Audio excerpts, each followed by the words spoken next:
Hi class, it's me again. So laban lang jud ta diring dapitan no para sa atong mga estudyante nga buutan kayo, di ba Mr. Dilima? We start our discussion with our roadmap. For the topics on penalties, we need to brave through articles 21 to 88. Okay, so dili ra ni siya lisod kaayong mga topics class. In fact, tulo ra ka saridon ang akong nagamit ani na inom. So these arrows in blue indicate where we are and where we're going to. Although in our previous mga topics, we substantially discussed some provisions in between and beyond the blue arrows nga ato ang nakita karon sa screen. Before going into the details sa Article 28 man ta mag-start karon onwards, atong balikan ang atong mga kagahapon para ligon ug gahi ang atong foundation kay kadtong mga nanglabay na itong mga discussions class, katong mga nilabay nga mga articles, daw sama to sila sa inyong mga ex nga katong natamaan kay tama. Dili ta ka move on. Kay we keep coming back. Ka-relate gamay dire si Steve murag lahi kay og ngisi. Seriously, in studying criminal law, books 1 and 2, we keep referring back to the basics mo na nga it is very important, or there is a need to remember and comprehend the articles already discussed. Class, I'm sorry for that interruption kay lisod man gud kay ni mga artista ta kay daghan kayong manawag. Okay, so sa atoa nga discussion for today, atong hisgutan ang ato ang mga nanglabay nga mga topics. So we discussed previously sa kaning articles 1 onwards. So sa article 1 we learn nga naghisgot na ni siya kung kanus aning take effect ang revised penal code. Article 2 mo ni siya ang katotoang mga naghisgotay ta sa principle of territoriality as a general rule. So naapoy mga instances where the provisions of the revised penal code or the criminal law provisions will apply even outside Philippine territory. So unsa man ni siya mga instances mo ni ang gitawag natong extraterritorial crimes sa article 2. Gitawag nato ni sila og ko-folipo na. Ko, commit an offense while on board Philippine ship or airship. Fo, forge or counterfeit any coin or currency note of the Philippines.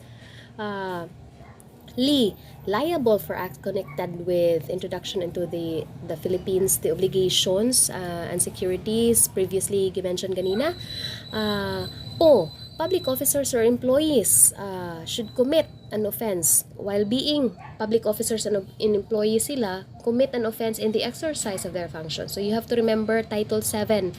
Kay kaning Title 7 mo ni sila ang siya ang nag-define sa mga crimes committed by public officers. Unsa maning national security and the laws of nations. So those who should commit any of the crimes against national security and the law of nations nga gi-define ni siya under Title 1. So mao ni akong gisgutan inform jud mo nako last time sa atong discussion nga in relation to Article 2, you also need to kaning browse titles 1 and 7 of the revised penal code sa inyohanan ang book 2.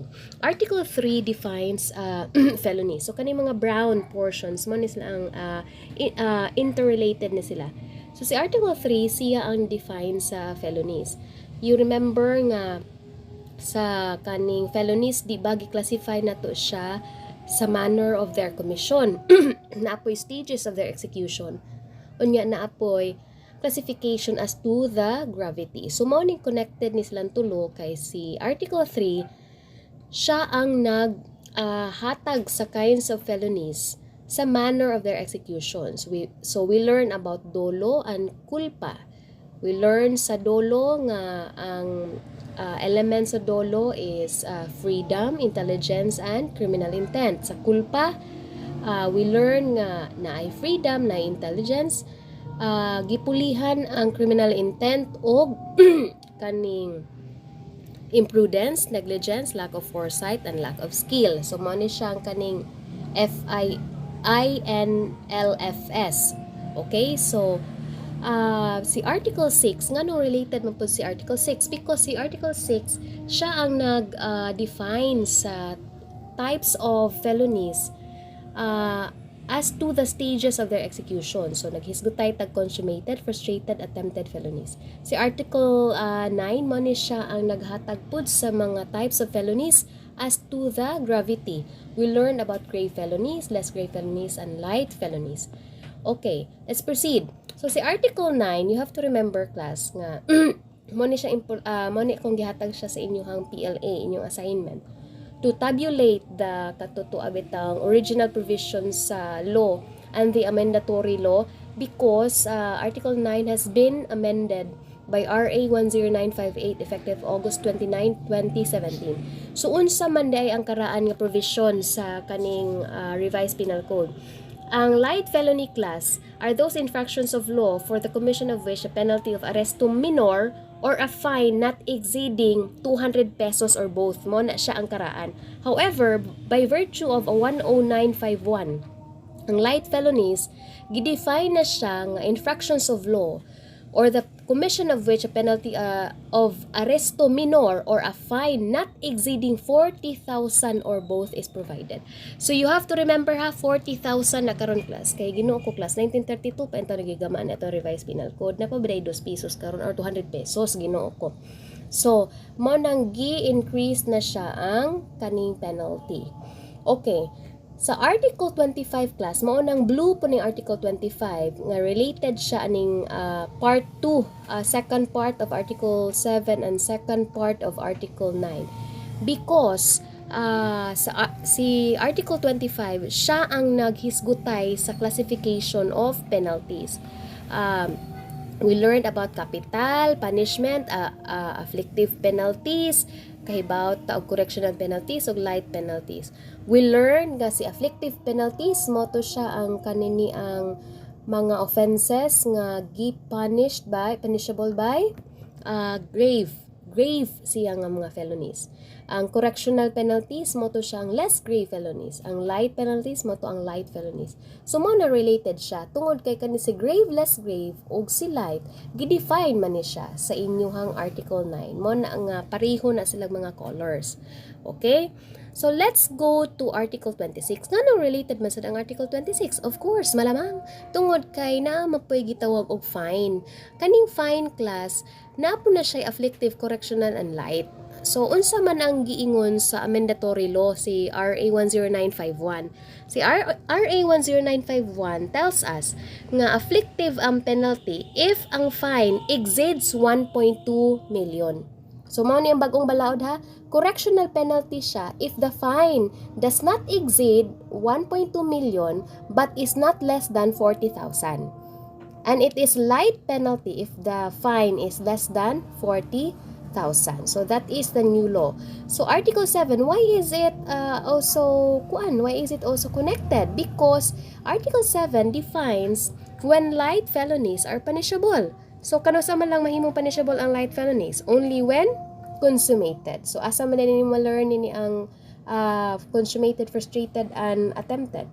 Diba? Asa man ninyo ma-learn? Dito sa article, asa siyang article? Article 6. So, mao na nga naay part sa Article 7 nga brown because connected siya sa Article 6.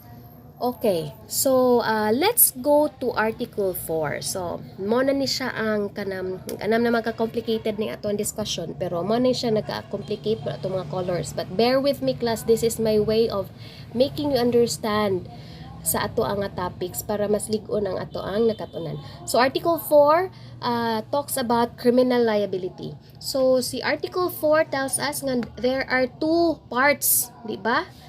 First is the topic on proximate cause. Unsa man ni ang naa sa part 1?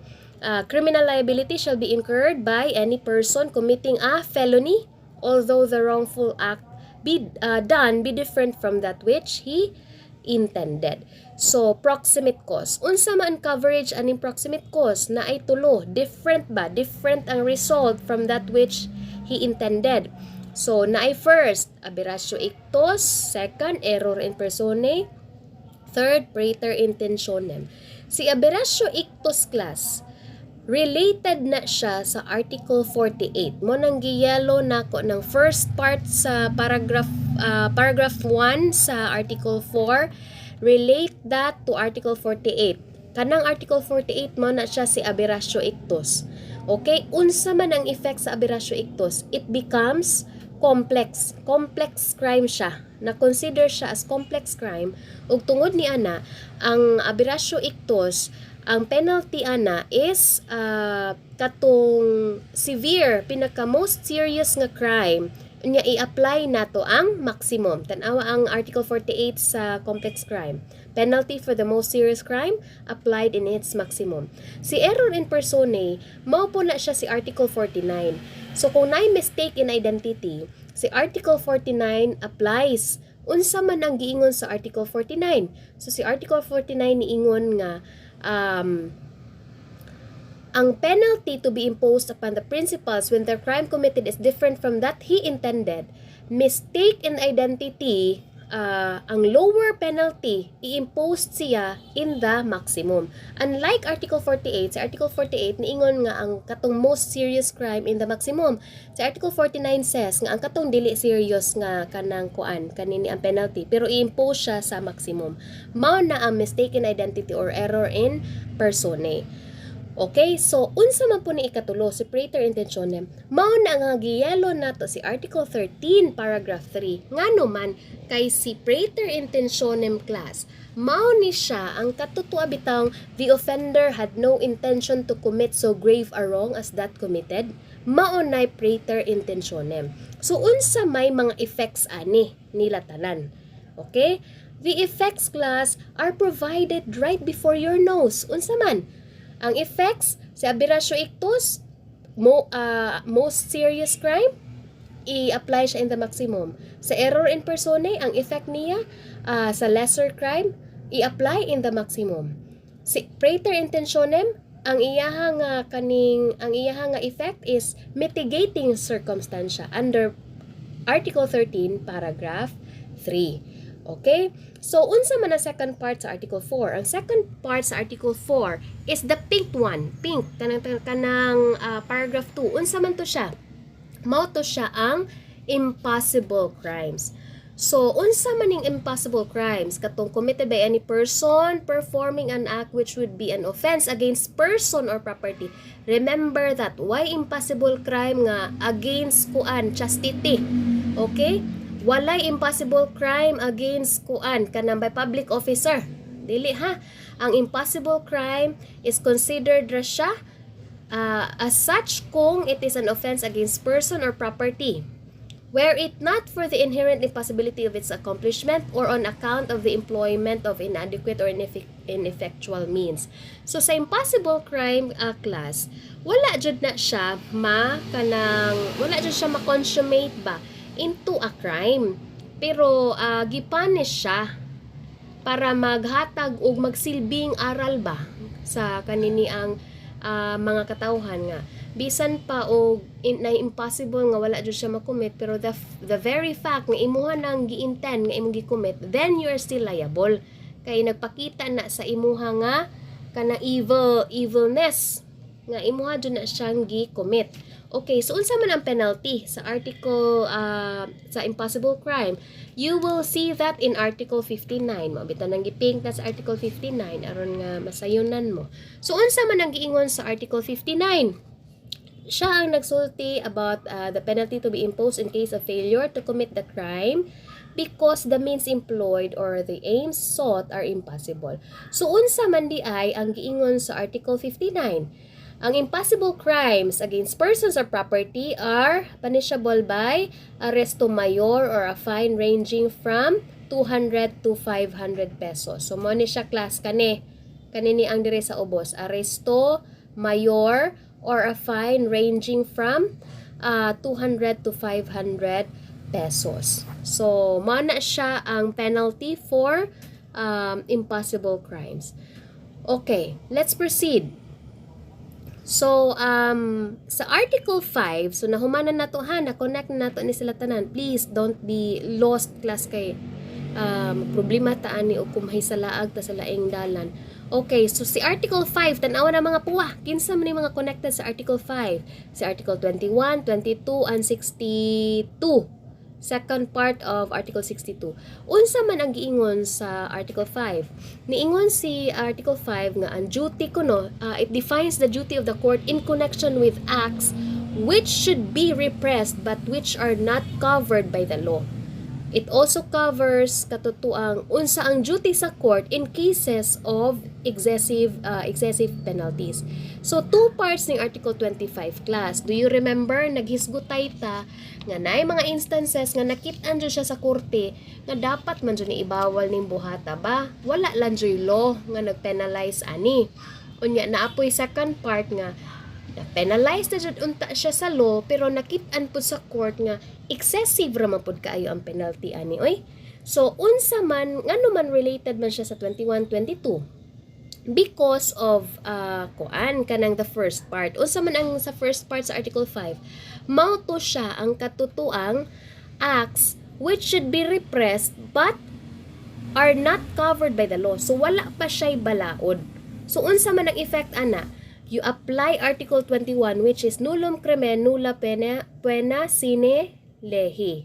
There is no crime when there is no law punishing it. That is why the duty of the court under Article 5 is to render the proper decision. Unsa man ang proper decision?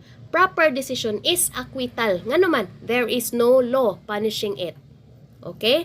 And mag-submit po si court og report or statement ngadto sa DOJ telling DOJ nga this must be subject of a penal legislation kanini ang DOJ kay kanini siya wala pa dyan siya law karon nga na-penalize ani pero mura nakita na mo nga dapat dyan i-penalize ni ang mao nga action.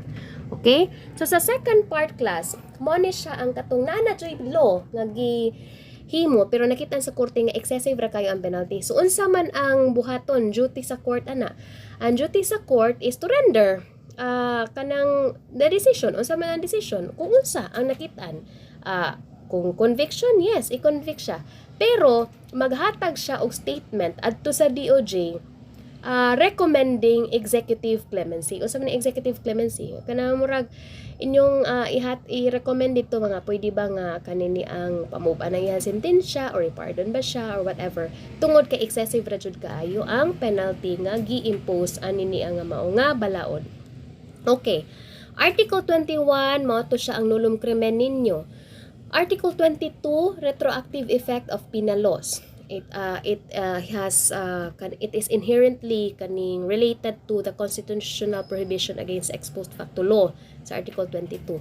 So, ngano man nga related man po si Article 62, Item 5.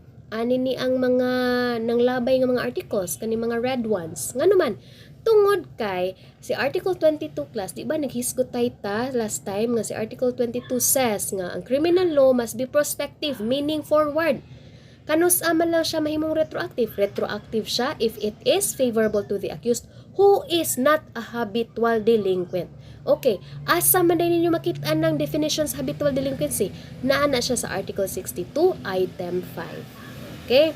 So, let's go to Article 8. So, Article 8 is pretty much, kung ano siya, related na siya, especially kung ato naman sa bukto, nga naman, naghiskutay naman ta conspiracy. So, si Article 8 tells us about conspiracy and proposal to commit felony. As a general rule class, proposal and conspiracy are not punishable. Dili dyan siya punishable. Kanus man lang siya mahimong punishable. Punishable siya only in the cases in which the law specially provides penalty therefore. What are the examples? Example of which is Article 115. Si Article 115 mismo ning define nga ang conspiracy to commit treason is punishable by prison mayor. Si Article 115 also states nga si proposal to commit ang conspiracy Article 115, conspiracy to commit treason punishable siya by prison mayor. Unya, proposal to commit treason is also punishable by prison correctional. So, do you see the kanang relevance class? Ang law mismo may naghatag og specific penalty, especially provides penalty for the proposal and conspiracy. That is why covered siya sa exception. Okay? So you have to remember nga in conspiracy class under Article 8, the act of one is the act of all. Okay? So si Article 8 class is related to the topic nga who are criminally liable. So mo na related siya sa Article 16. Mo nang malamang nganong giyelo na nato o gigreen na nato na si Article 16. So si Article 16 class, nagsulti na siya, naghisgutay na siya kung kinsa ang criminally liable. Naghisgutay siya nga sa grave felonies, ang criminally liable kay si si principal, accomplice, o si accessory. The same ra gihapon sa less grave felonies. However, sa light felonies, si lang jud ang criminally liable, si principal o si accomplice. So ngano man pud nga related man ni siya sa Article 9, si 16, malamang kay si Article 9 ba ang nag-define sa grave, less grave o light felonies, di ba? So mo nang gi-relate so na nato silang tanan. Okay? So let's go to mo to siya, mo ni akong giingon ha kanang Article 16, Article 9 related siya. Okay. Ngano man pod nga related man ang kanini ang ubang mga articles sa si Article 9 nga nagaling related siya sa Article 25 tungod kay dito man po nato mahibaw-an kung unsa ni mga afflictive, unsa ni mga correctional o kinsa po ni siyang mga light nga penalties. Okay? So sa Article 9 class in relation to your Article 16, inyo na siyang timan-an nga again ha kanang gi-modify ni siya or gi-amend ni siya sa RA number 10951 which defines nga si light felonies karon kato na siyang na ay fine nga not exceeding 40,000 pesos. Ayaw na to i-apply tong 200 class ha. So, okay, so let's proceed. Article 17, mo na siyang gi-green na to 18-19. Nga naman, kay si Article 17, 18-19, siya ang nag-define ni principal, ni accomplice, o ni accessory. Kinsa galitong tulo ka principals, principal by direct participation, principal by inducement, principal by indispensable cooperation. Article 18, nag-define siya sa accomplices. Kinsa man ni, katong not being a principal, unya ning cooperate siya in the execution of the offense by previous or simultaneous act. Do remember this one. Ayaw jud ninyo i-abantay ro pangutan-on mo sa exam unya nahuman na sa execution sa offense inyo siyang tawag accomplice pangpuspusan jud mo na ko class ha. Okay, so Article 19. Article 19 mo to siya ang subsequent kung after na. So unsa man ang kanang accessories di ay ang accessories katong naa sila knowledge of the commission of the crime. Commission na meaning ang fact nga na-commit ang krimen.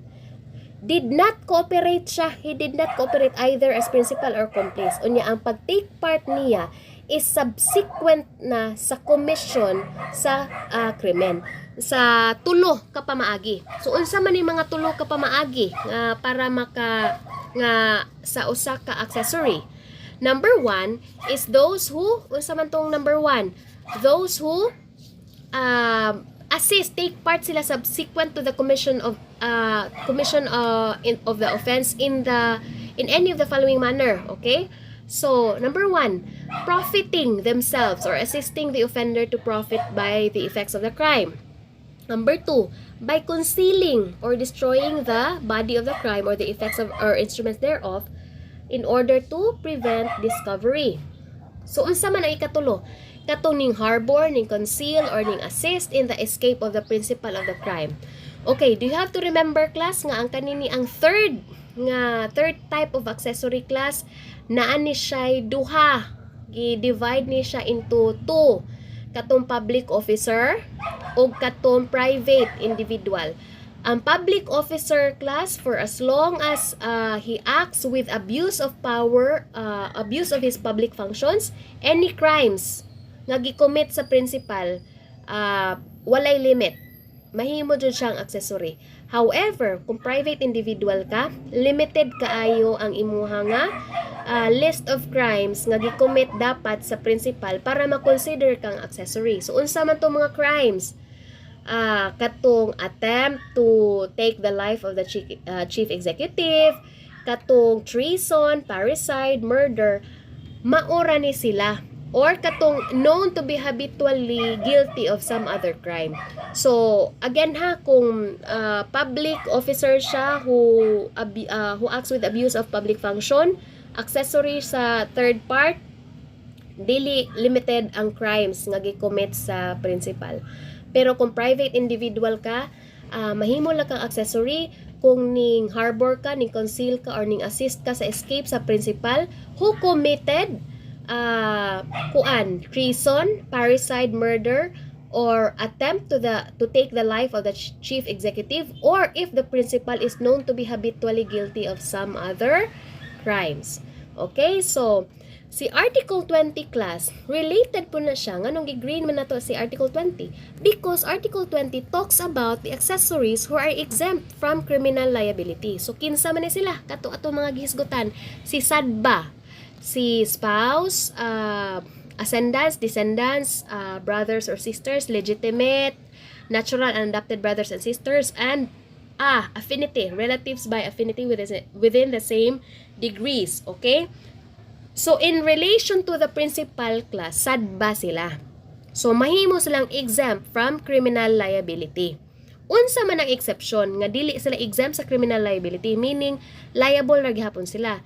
Katong covered sa Article 19 paragraph 1, katong ning profit ug ning assist sa offender to profit by the effects of the crime. Ngano man kanini among ko Article 20 class, ang purpose sa balaod is i-exempt nila ang katong accessories tungod kay gi-recognize nila nga ang blood is thicker than water. So meaning kung ang intention nimo being a sadba is kanang tungod kay gusto nimong tabangan ang imong pamilya, katong imong loved one nga nakakommit sa maong salaod, gi-recognize na siya sa balaod mo na nga gi-exempt ka. Pero na-defeat naman gud ang purpose class kung ang imuha ding purpose nga nung tabang ka, nga nung nahimo kang accessory in the first place is mo profit ka, nangwarta ka ba, or ni assist ka nga maka-profit ang offender. So mo nang gihimo siyang exception sa balaod nga mahimo jud siya nga liable gihapon tungod kay na-defeat naman, dili naman mao ang purpose sa balaod. Okay? So let's proceed to Article 10. So, nasabta na class ha. I know I'm being fast, pero I hope kaning kuan kay review naman ni siya. So, si Article 10 class, mo na siya ang katutuang mga offenses not subject to the provisions of this code. So, we discussed about kanang, do you remember nga we discussed about Spanish penal system, American penal system. You remember nga sa Spanish penal system, mo to siya ang kanang kanang mga crimes malainse, katong mga felonies defined under the RPC. Ngano man gi-consider niya ang evilness sa usa ka person. That is why sa imposition of penalty, ilang gi-consider kung unsa ang kanini ang mga mitigating, aggravating circumstances, or unsa ang iyahang degree of participation tungod kay gi-consider niya ang evilness sa perpetrator sa crime. Mao na nga naay minimum, naay maximum, naay medium period, or naapoy kanang pag-less gali og mga degrees tungod kay gi-consider lagi ang evilness sa offender. Pero sa American penal system, wala gi-consider ang kanang evilness sa offender. Kay fixed ang mga penalty regardless of the presence of mitigating circumstances. Mao ni siya ang katutuang mga maghatag og penalty nga life imprisonment, or kato maghatag og penalty nga at least 5 years or maximum of 10 years nga imprisonment, kanang wala jud siya gi-consider ang katutuang mga mitigating circumstances or other attendant circumstances. Mao ni siya ang katong mga crimes mala prohibita. Generally speaking, these are the kanang crimes nga defined under the special SPL, special penal laws. Pero we discussed nga ning evolve manggod ang ato ang penal system diri sa Pilipinas. Mo to nga naay mga instances nga special penal law siya, pero ang special penal law ning adapt siya sa reklusyon, prison mayor, reklusyon perpetua, gi-apply niya ba ang katutua bitang technical nomenclature sa penalty sa revised penal code. So unsa man ang effect ato na na-discuss nga kung ang special penal law galan i-adapt siya sa technical nomenclature of the penalties in the RPC, ang legislative intention ana is to adapt the provisions of the revised penal code on the imposition of penalty. Therefore imong i-apply ang mga mitigating blah blah blah. Okay, so ingon na ra siya ka simple class. Okay, so let's proceed to justifying circumstances. Okay, so justifying circumstances class kanang Article 11, 12 pareho ra dyan silang effect. Justifying circumstance, exempting circumstance, mora dyan ang effect. Silang duha mawadan kanang mawala ang criminal liability sa perpetrator kung present or attendant nini ang justifying or exempting circumstances. Pero unsa may difference ani nilang duha? Sa Article 11 class, mo na siya ang mga instances nga lawful act jud ang iyang gihimo. Mo nang gi-justify ang iyang act. Malamang mo betang gitawag ng justifying circumstance kay tungod kay na-justify ang iyang act because it is lawful in the first place. Exempting circumstances class, mo ni sila ang katong mga circumstances which are not really lawful. Dili jud lawful ang gibuhat sa perpetrator. Pero tungod sa absence of freedom and intelligence, mo nang gi-exempt siya sa criminal liability. Okay? So again, justifying circumstances, lawful in the first place. Therefore, no criminal liability. Ug tungod kay lawful siya in the first place, there is no civil liability sad. Okay? Kanus man lang na civil liability sa justifying circumstance. Katurang naa sa paragraph 4, state of necessity. Sa Article 12, since the act is not really lawful, unlawful jud siya, pero nahimo lang jud siyang exempt tungod kay sa absence of freedom og intelligence, wala siya criminal liability. However, tungod kay unlawful man jud siya nga act, naa siya civil liability. Pero are there instances nga walay civil liability even sa Article 12, exempting circumstance? Yes. Paragraph 4 gihapon siya class, ato siyang gitawag og accident. Okay? So, in relation to Article 11 and Article 12, we also discussed about kaning Article 13, paragraph 1. Unsa man ning Article 13, paragraph 1? Kaning light yellow ha? Kaning light yellow ta class, light yellow. Article 13, paragraph 1, incomplete justifying circumstance siya o incomplete exempting circumstance. Unsa man ang effect kung incomplete ang katubang mga elements ba sa justifying circumstance or incomplete ang elements sa exempting circumstance. Ang effect ana class kay dili siya ma-justify, dili siya ma-exempt, pero ma-mitigate lang ang iyahang nga penalty. Okay? Pero in relation to your Article 69, okay, from 11, 12, 13, paragraph 1, arita sa 69 ha, mo nang na-yellow.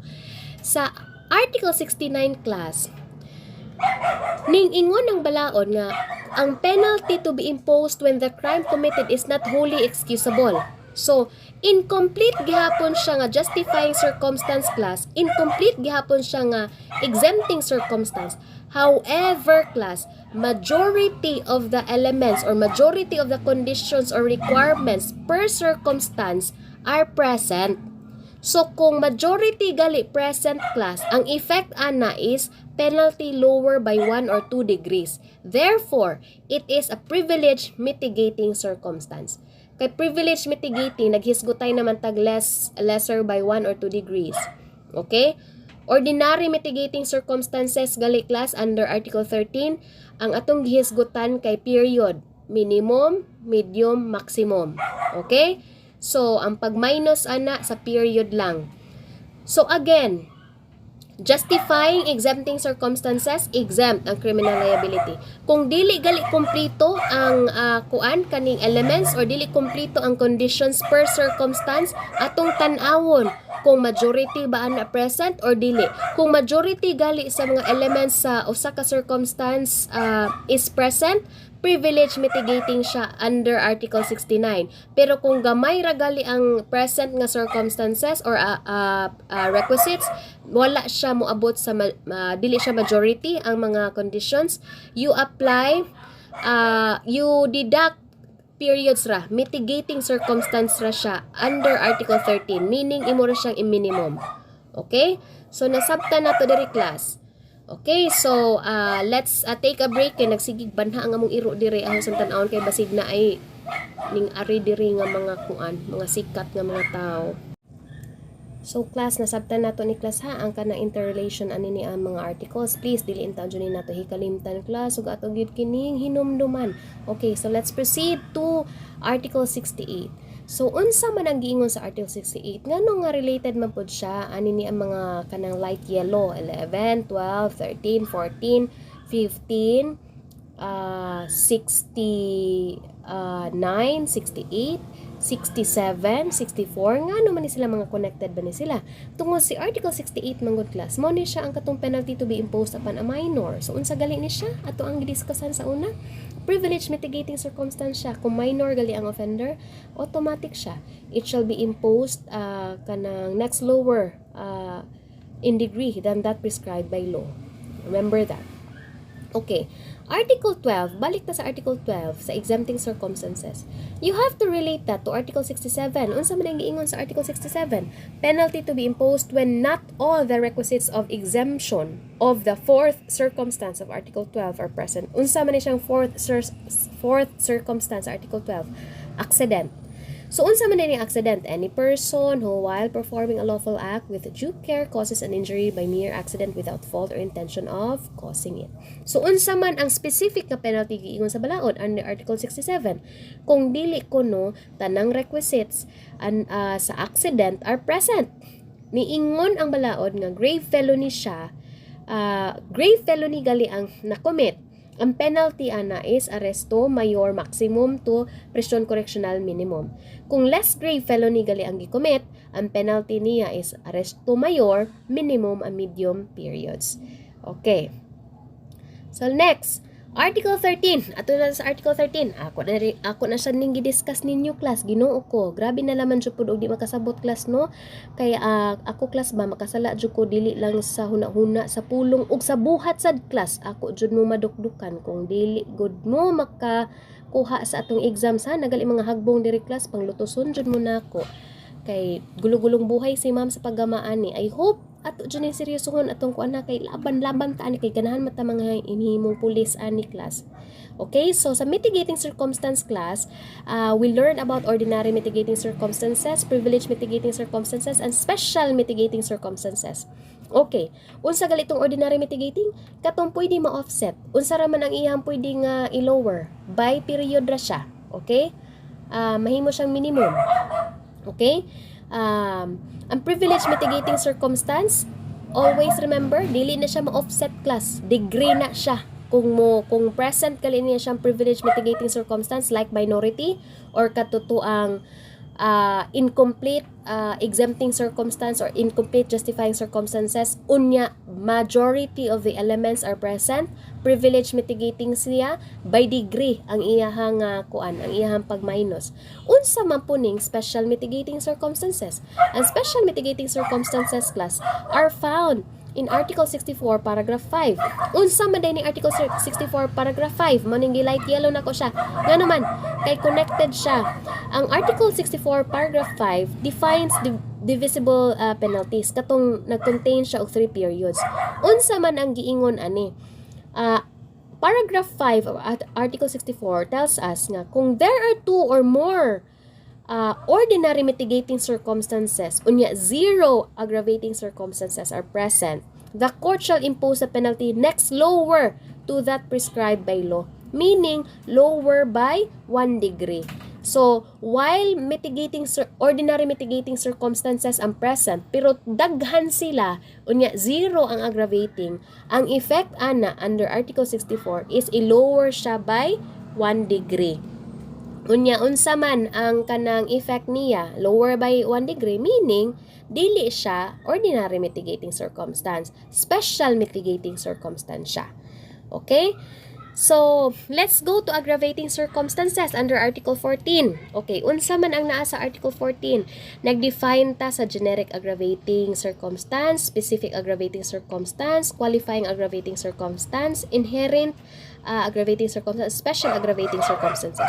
Okay, generic aggravating circumstances, mo ni siya katong gi-define under Article 14. Specific aggravating circumstances, mo ni siya Article 62, in item 3, unsa man mga specific aggravating circumstances? Aggravating circumstances which arise from the moral attribute of the offender or private relations with the offended party, other personal causes. So, mani siya ang mga specific aggravating circumstances. What do you mean by qualifying aggravating circumstances? Those which qualify the crime. Meaning, na-change ba ang, na-change ang nature sa krimen tungod sa presence ani mga circumstances. Ansa may mga example ani? Article 248. Unsa man ni Article 248? Nag-define ni siya og murder. Do you know that murder class is just like homicide? Naay death nganing result. Patay na'y namatay. Pero unsa man ang nakapakwalify nganong nausab man ang ngan sa iyang krimen, dili naman siya homicide. Tungod kay si Article 248, nag-enumerate na siya sa mga circumstances which qualifies the offense to murder kay present ni silang tanan. Okay, unsa may or any of the circumstances are present. So, unsa may mga example ani? Treachery or katong ning gamit sila og poison, ning gamit siya og kanini ang kanini siya kanang in consideration of price, kanana siya kanang gibayran kaning mga kuan class, kaning mga riding in tandem na gibayran sa establish gali na siya, murder na siya class. So these are the circumstances nga which you will learn sa inyo nga kanang criminal law book 2 sa 248. Mao ni siya ang qualifying aggravating circumstances, meaning ning qualify siya na usab ang iya nga krimen nga nakomit. Dili na siya homicide, nahimo na siyang murder. Unsa man po ning inherent aggravating circumstances? Ang inherent aggravating circumstances class, ang effect ana is this. Mao ni sila ang in themselves constitute the crime, meaning kuan sila ba ang kaning mga aggravating circumstances inherently attached na jud sila sa krimen, kay ngano without this walay krimen nga na commit. Okay, so meaning part siya sa elements ba. So, unsa man ang effect sa inherent aggravating circumstances? It shall not be taken into account for the purposes of increasing the penalty. So, unsa man ang kaning katapusan, special aggravating circumstance. Unsa man ang special aggravating circumstance?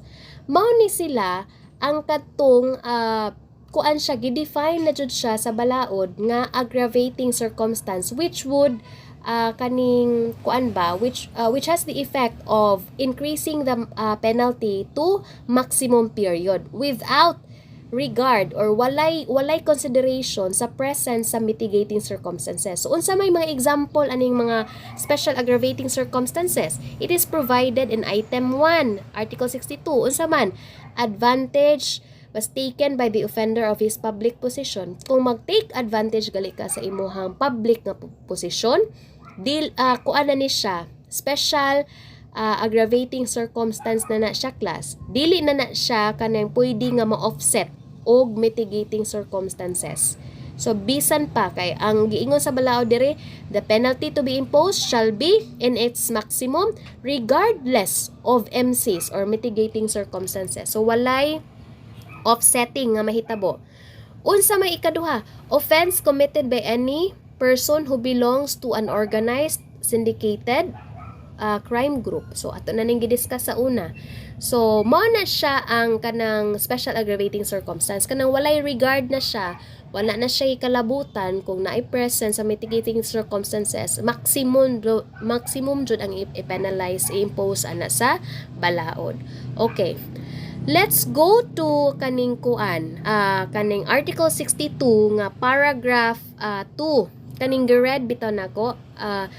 naghisgutay ni siya sa katong habitual delinquency class ha. So ako na siyang i-discuss in a separate kaning presentation kay complicated na ni siya kaayo class. Dili na nato labdo ng atong ulo class ha. So lahi ni siya nga discussion ni sa habitual delinquency. Unsay effects niya sa penalty. Kay naa siya effects class kay ibaw ko wala mo mabasa ani. Pero dapat basahon ninyo ang Article 62 please. Karon in preparation sa atong discussion. Okay. Let's proceed sa kaning kuan, Article 63. Why is Article 63 related? Because Article 63 provides for the rules for the application of indivisible penalty. So you have to remember ka single indivisible penalty gali siya, it shall be applied by the court regardless of any mitigating or aggravating circumstances. So reclusion perpetua na dyan na siya. Wala tay labot kung na ay mitigating or aggravating. Rule 64. Unsa man ang giingon sa Rule 64? Naghisgutay po ni siya kung unsa ang rules sa pag-apply sa divisible penalties or katong mga penalties containing 3 periods na minimum, medium, maximum. So unsa man ang rules katong na learn last time? No mitigating gali, no aggravating, medium ang i-apply. Only mitigating gali, zero aggravating, minimum. Only aggravating, zero mitigating, maximum siya. Pero kung present ang both mitigating and aggravating, offset siya. Pero kung 2 or more mitigating circumstances gali siya, walay aggravating circumstance, o sa galito ang effect, special mitigating circumstance siya, lower by 1 degree. Okay? So, mo ni siya ang atong mga na-learn sa una. So, let's go to 67. Unsa mo po ning 67?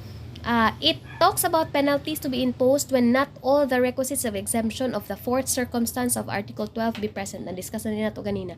68, katong privilege mitigating circumstance, minority. 69, privilege mitigating circumstance siya kung kanang kuan, not wholly excusable, justifying, not incomplete justifying o incomplete exempting circumstances, pero majority of the requisites are present. Lower by 1 or 2 degrees siya. Okay, so let's proceed to Article 23, kanang light green. So, Article 23 class, ato na ni siya nga na hisgutan last time in passing, pero wala na to siya mahisguti in detail tungod kay complicated siya. So, morning ato na siyang gidiscuss karon. Unsa maning 23? Ang 23 class is related to Article 36. Si 23, naghisgutay ni siya og effect of pardon by the offended party, meaning ang katong na agrabyado, offended party. Si Article 36 mo to siya ang pardon by the chief executive, meaning pardon by the President of the Philippines. Unsa man ang rule ani?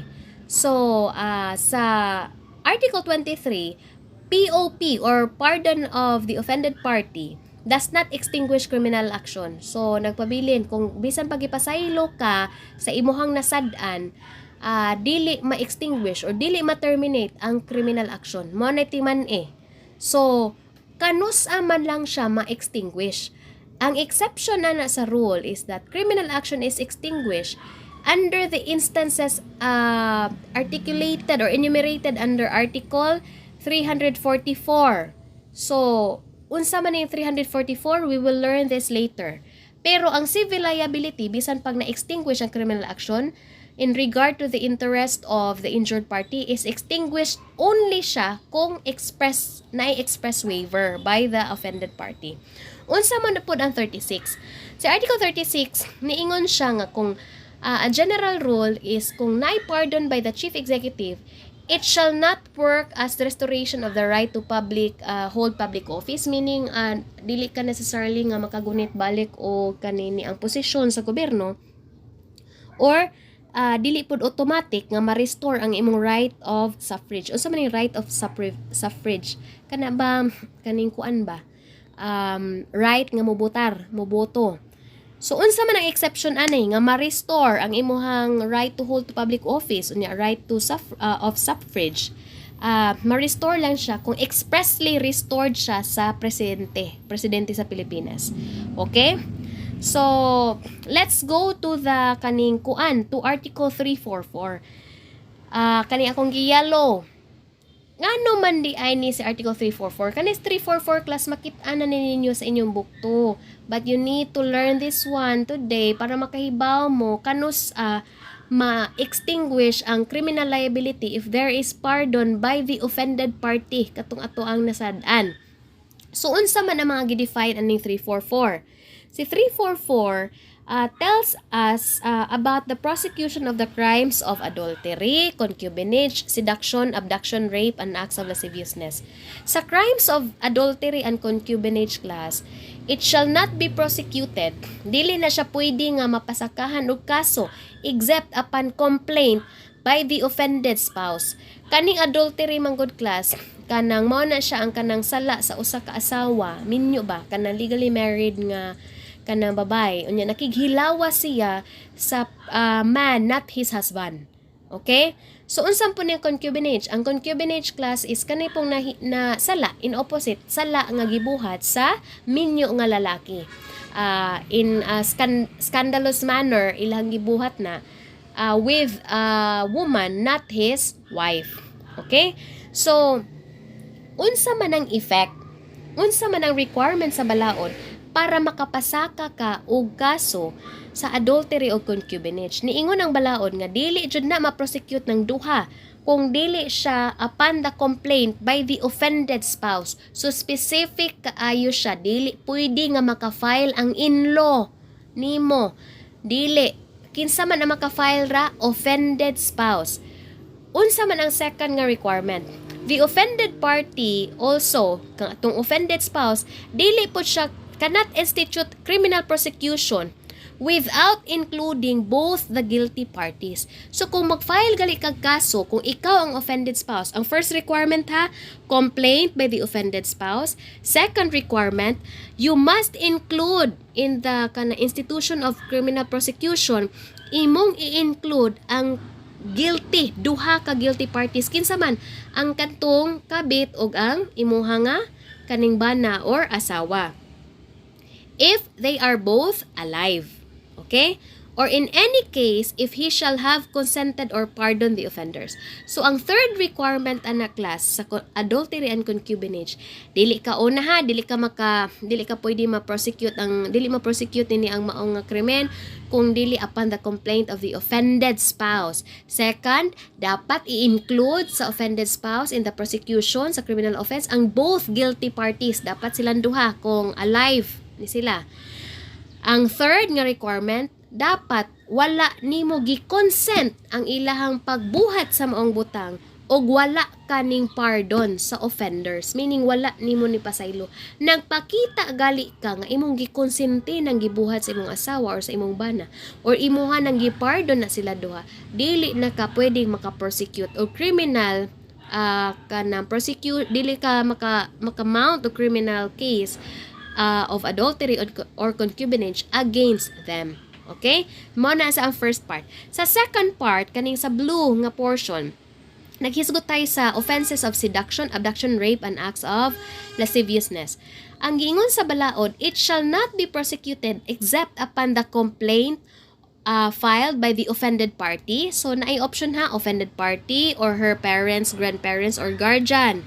Okay? So, naanay mga options dire kung seduction, abduction, rape, or acts of lasciviousness. Nor in any case if the offender has been expressly pardoned by the above named persons as the case may be. So, kung gipardon gali pod sa ginikanan, grandparents, or guardian, or sa offended party, ang kanini ang iyahang kanang perpetrator, katong nakabuhat sa maong salaod, dili nakapwede nga maka-file og criminal case against anak niya. Pero remember, expressly pardoned. So unsa man di ay pasabot ana. In cases of seduction, abduction, acts of lasciviousness, and rape, the marriage of the offender with the offended party shall extinguish criminal action or remit the penalty already imposed upon him. So kung wala pa mahuman ang kaso, ma-extinguish ang criminal action. Pero kung nahuman na ang kaso niya, nakonbikto na ang katong imuhang rape anang rape nimo, ma-remit ang penalty already imposed. Usa may pasabot og ma-remit, mawa ba ang katong penalty already imposed kung naay valid marriage between you and your kanang kuan and the perpetrator sa crime, sa rape, seduction or abduction or acts of lasciviousness. The provisions of this article shall also be applicable to the co-principals, accomplices, and accessories. So, mabulahan ang katong mga co-principal, accomplices, o accessories kung magminyo mo sa imuha nga katong nang rape nimo kay ma-appeal man sila o ma-remit ang penalty against nila or ma-extinguish ang criminal action against nila. Okay? So, unsa man ang effects di ay sa pardon by offended party. So, in sum, as a general rule, di ba ito man nahibaw nga kung nagali criminal action, naa dyan na siya corresponding criminal liability and civil liability. Duha dyan na siya. Criminal liability and civil liability. So, kung pardon by the offended party gali siya, general rule, wala dyan mo extinguish ang criminal action. Kanos alang siya ka na ma-extinguish? Pardon by marriage between the accused and the offended party in cases of seduction, abduction, rape, and acts of lasciviousness, Article 344. Another thing is, kung nai-express pardon sa nai-pardon sa katutuang iyahang or gi-consent niya ang iyahang wife or iyahang husband sa katong cases of concubinage o adultery. As a civil liability, unsa man ang effect? With regard to the interest of the injured party, extinguished siya kung express waiver, na-express waiver. So, general rule, dili po siya ingon nga ma-extinguish ang civil liability. Mahimo lang siya, ma-extinguish lang siya kung na-express waiver. So, let's go to pardon by the chief executive. Unsa man din yung pardon? Kaning pardon, pagpasaylo. So, unsa man ang duha ka types of pardon? Absolute pardon and conditional pardon. Ang kaning absolute pardon is an act of grace proceeding from the power entrusted with the execution of the laws. It exempts the individual from the penalty of the crime he has committed. So, unsa man ang conditional pardon? Conditional pardon, if delivered and accepted, it is a contract between the executive and the convict that the former will release the latter upon compliance with the conditions. Ang kaning conditional pardon class, mura-mura na dyan siya o kontratang, mura ba og sa kuan pa kaning promissory note ba nga gipirmahan ninyong duha. Promissory note ikaw ra gali mo pirma, kani jud kontrata ni siya kay gipirmahan ninyong duha ni BBM og nimo nga ang usual nga condition ana kay I will not again violate the criminal law sa country. Mao na siya ang kasagaran nga mga kanini ang mga conditions sa conditional pardon. So unsa may effect kung imo na i-violate? Balik ka sa prisuhan. Okay? Pero remember this one, kaning naa diri sa red one, kaning gi-red nako. A pardon shall in no case exempt the culprit from the payment of the civil liability imposed upon him by the sentence. So bisan pag absolute pardon ang gihatag ni BBM nimo, dili pwede mo ka ingon si BBM sa ihang kontrata or sa ihang pardon nga i-exempt siya sa civil liability because the law is expressed under Article 36 nga a pardon shall in no case exempt the culprit from the payment of civil indemnity. Okay. So what are the limitations of the president sa exercise of pardoning power? Number 1, the power can be exercised only after conviction. Walay mahitabo nga pardon kas kung wala pay conviction wa pa mahuman ang kaso. Thus, in applying for pardon, the convict, katutuang na convict ni tayo sa RTC, must not appeal the judgment sa CA.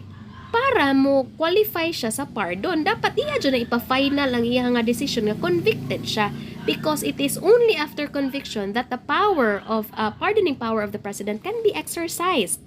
Okay? So, number 2, the pardoning power does not extend to cases of impeachment. So, katong mga impeachable officers, kung nagali mga kaso sa impeachment, dili na sila ma-pardon. Okay? So, unsa man ang effects sa kaning pardon of the chief executive as in reference to criminal liability and civil liability. So, sa criminal liability, na-extinguish siya. Again ha, kung chief executive na gali or president na gali mo pardon nimo, extinguish jud ang imong criminal liability.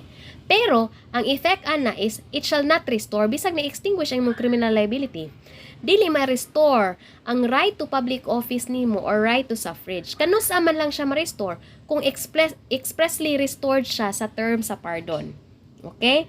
Sa civil liability, unsa man ang kanang giingon sa balaod, it shall not exempt the culprit from the payment of the civil liability. The pardon cannot make an exception to this rule. Again, because of the red portions, kanini ang second paragraph sa article 36. Okay. So atong gikuan ha, atong i-distinguish in summary aron nga kanang dili makalimtan sa pardon by the offended party versus pardon by the chief executive. Number 1, pardon by the offended party, general rule does not extinguish criminal liability. Kanus ma-extinguish lang ang criminal liability those cases enumerated under Article 344 of the Revised Penal Code. Unsa man to? Crimes of seduction, abduction, and acts of lasciviousness by the valid marriage of the offended party and the offender. Number 2, in adultery and concubinage by the express or implied pardon by the offended spouse. Pero sa pardon by the chief executive, general rule, ma-extinguish jud ang iyahanga criminal liability. Second, pardon by the offended party can waive the civil liability which the offender must pay. Mao bitaw to nga niingon ta sa kanang na-mention nato ganina nga pwede nga general rule dili jud extinguish ang civil liability except kung nay express waiver. Therefore, pwede siya nga ma-waive ang civil liability. Okay? So, sa pardon by the chief executive cannot include civil liabilities which the offender must pay. Ngano man, tungod lagi ani nga provision, a pardon shall in no case exempt the culprit from the payment of civil indemnity. Third nga distinction, sa pardon by the offended party cannot be conditional. Di ba kay ang pardon by the chief executive naghisgotay ta og conditional, naghisgotay po tag absolute. Pero pardon by the offended party walay conditions na siya. Okay? Cannot be conditional. Last, pardon by the offended party, pardon should be given before the institution of the criminal prosecution. Mao na siya ang requirement. Pero pardon by the chief executive granted only after the conviction. Okay, so Article 24 class talks about the measures of prevention or safety which are not considered penalties. You have to remember this provision kay murag ko anda ni siya gahilom-hilom ra ni siya nga provision pero mura ni siya bulkano nga unsa man ang naa sa volcano kay pahilom-hilom lang pero mobuto killer rock day siya kaayo. Ngano man class naa ni siya mga related nga mga sections nga ato mahisgutan later nga makalabad pud siya. Gamay lang. So Article 24 talks about measures of prevention or safety which are not considered penalties. So unsa may example ana katong preventive imprisonment. Kana bitang detention prisoner ka class kay kung di ba kung filean ka og kaso, kung ma-file ka ang information in court, mag-issue na si judge nga of warrant of arrest, i-arrest na ka. So inig-arrest man gud nimo class, kuan man ka na i-commit man gud ka sa kanang prisuhan. So inig-commit sa prisuhan nimo anak class, kung ang imo nga galing offense gali class is kanini ang bailable na makahatag ka og makapiyansa ka, mo na pwede ka mo gawas. Pero there are instances which you will learn later sa inyong criminal procedure na yung mga offenses nga which are considered nga non-bailable offenses, especially kung ang evidence of guilt is strong against sa imuha. So dili ka pwede makagawas. So ana nga time nga naa ka sa prisuhan while your case is pending or ongoing ang trial sa imong kaso, mao na gitawag og preventive imprisonment. Dili na siya considered as penalty. Pero later ato siyang ma-discuss ug unsa ang iyaha nga effects. So for now, break ta gamay. Okay, so let's proceed class ha. From Article 24, we proceed to Article 25. So, di-discuss naman ni nato siya class katong penalties which may be imposed kaning red, kaning blue nga mga portions. Diri sa Article 25 nakita na to ang scale na atay gitawag og principal penalties, capital, afflictive, correctional, light. You have to kanang be familiar kung unsa to mga coverage ani ang mga penalties. Also, naa siya accessory penalties. You also have to familiarize yourselves ani ang mga accessory penalties. Si Article 26 again, ato na po ni nahisgutan nga ang fine na po na siya gitawag afflictive, correctional, or light. Katong 1.2 million gali, over 1.2 million afflictive, does not exceed 1.2 million but not less than 40k. Correctional siya, less than 40k light. In relation to RA 10591 effective 2017. Okay. So sa 27 class talks about duration of penalty. So diri na to nahibaw-an katuto bitaw mga duration sa reclusion perpetua nga 20 years and 1 day to 40 years siya.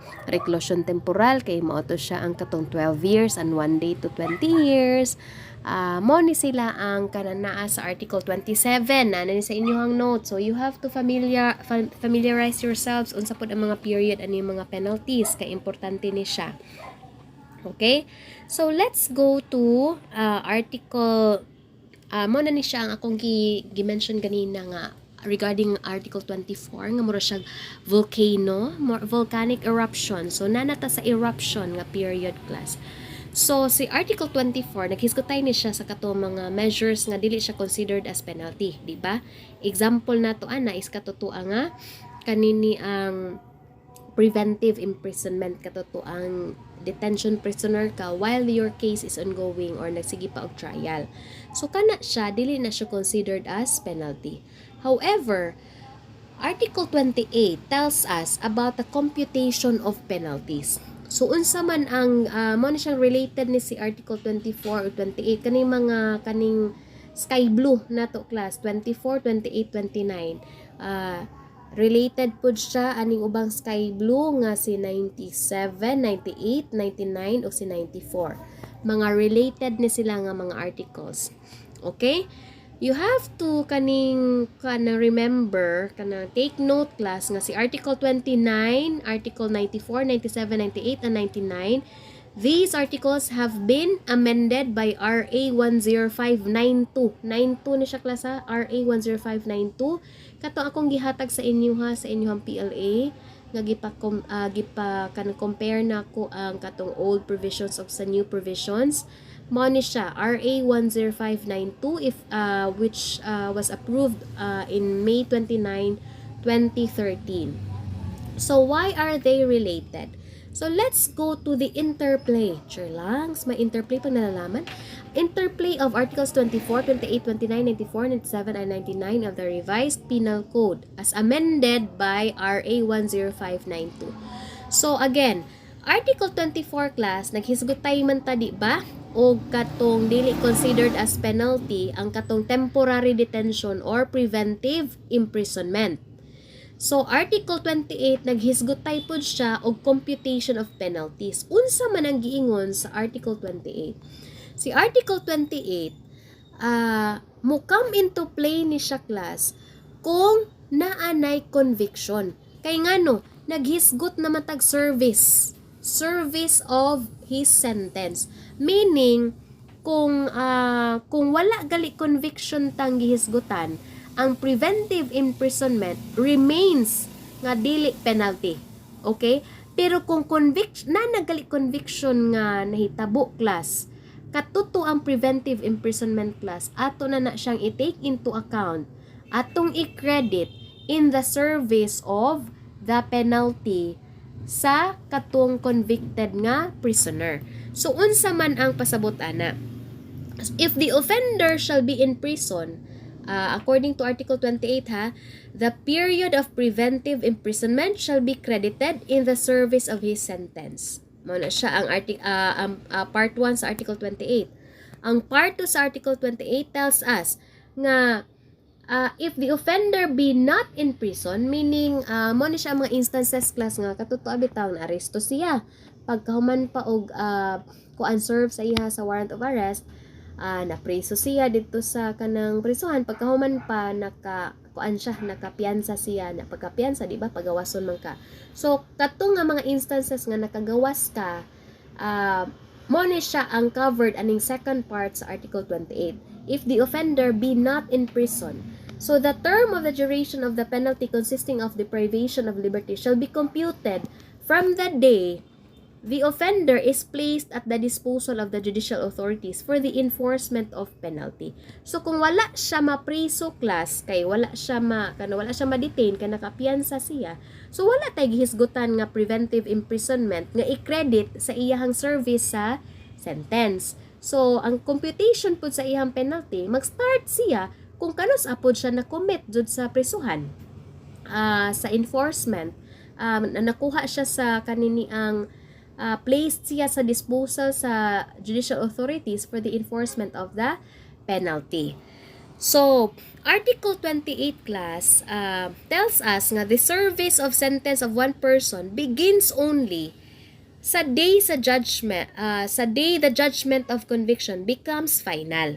However, class, the period of his preventive imprisonment shall be credited in the service of his sentence subject to the conditions of Article 29. So, mao ni siya nga related ni sila class, si 24, 28, and 29 because si Article 29 will tell us the conditions para ma-deduct ang preventive imprisonment or ma-credit ang preventive imprisonment nga kanang kuan na daan kanang actual imprisonment or actual detention nga na kanang kuan na ba kanang na-serve na sa atua nga detention prisoner aron nga ma-credit siya sa iyaha nga penalty. So Article 29 tells us about the conditions nga dapat nato nga i-comply. Okay. So, unsa man ning Article 29? Article 29 tells us about the period of preventive imprisonment deducted from the term of imprisonment. So, mo na siya ang rule sa Article 29.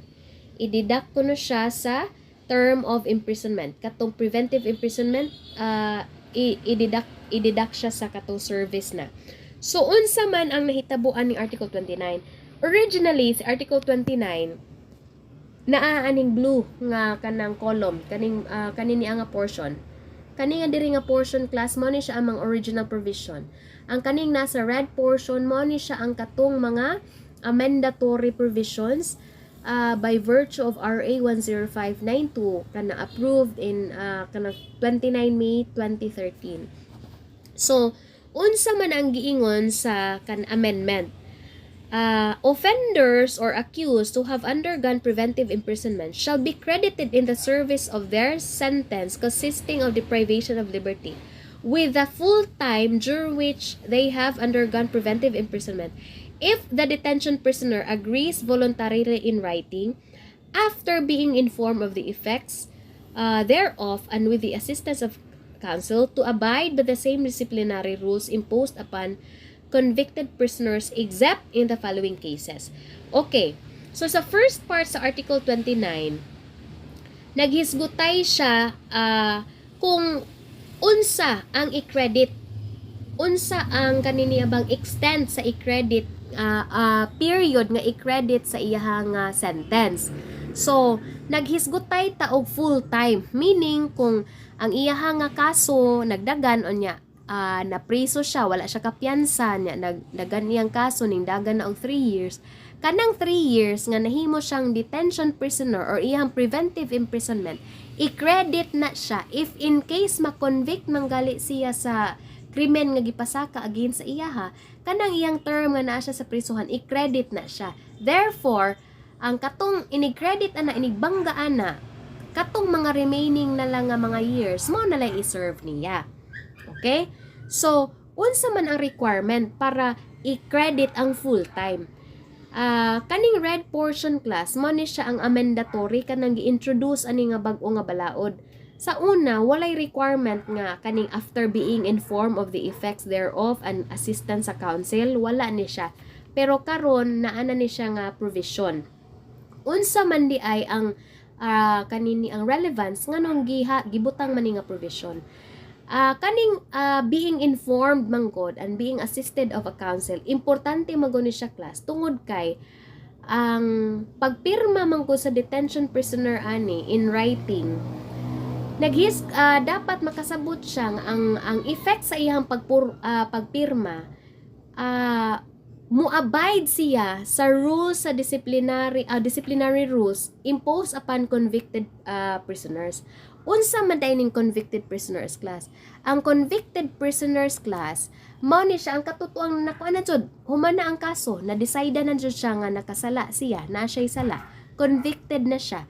Therefore, stricter ang rules nga kanini ang i-abide nila. Ang disciplinary rules ani kuan jud ni siya kanini ang gitawag ni sila og maximum security. Ngano man kuan naman ni sila kato convicted naman, identified naman jud nga nakasala sila.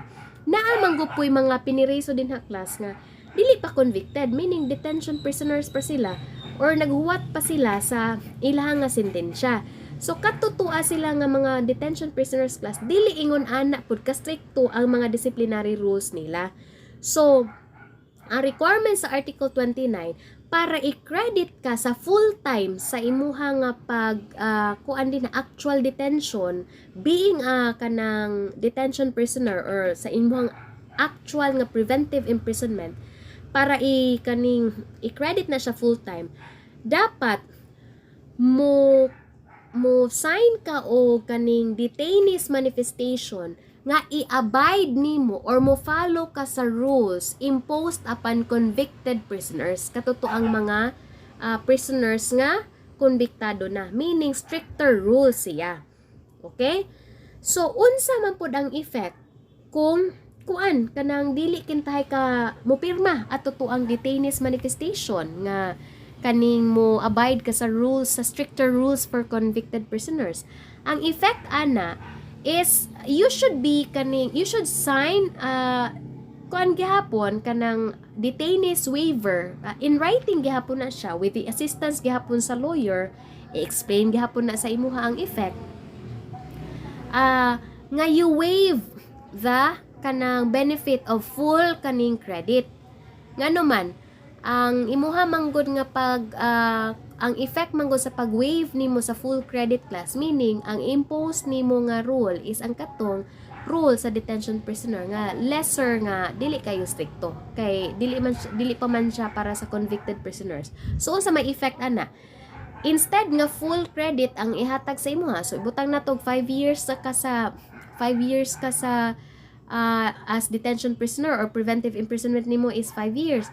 So 80% ra ana or 4/5 sa kanini ang 5 years or 4 years ang 80% or 4/5 anang 5 years is 4 years man. So 4 years ra ang i-credit if in case i-convict ka later. Okay? So let's go back to the exceptions. Okay? So, ang kaning Article 29 tells us about full credit, di ba? Yan apoy 4/5 credit lang. Naapoy gitawag og zero jud nga credit, meaning dili jud sila pwede nga maka-avail sa kanini ang benefits ani Article 29, meaning dili pwedeng madidak ang preventive imprisonment sa ilaha nga penalty. Unsa man nga mga instances? When they are recidivists, mao ni sila dili na sa pwede maka-benefit aning kanang deduction sa kanang preventive imprisonment sa ilang term sa imprisonment. Recidivist siya or have been convicted previously twice or more times of any crime, and when upon being summoned gipatawag na ka for the execution of their sentence, they have failed to surrender voluntarily. So ibutang nato nakapiyansa ni siya unya kahuman pa gipatawag siya balik. Pagpatawag niya balik, wala siya ma-surrender voluntarily. So dili siya maka-avail sa benefits under Article 29.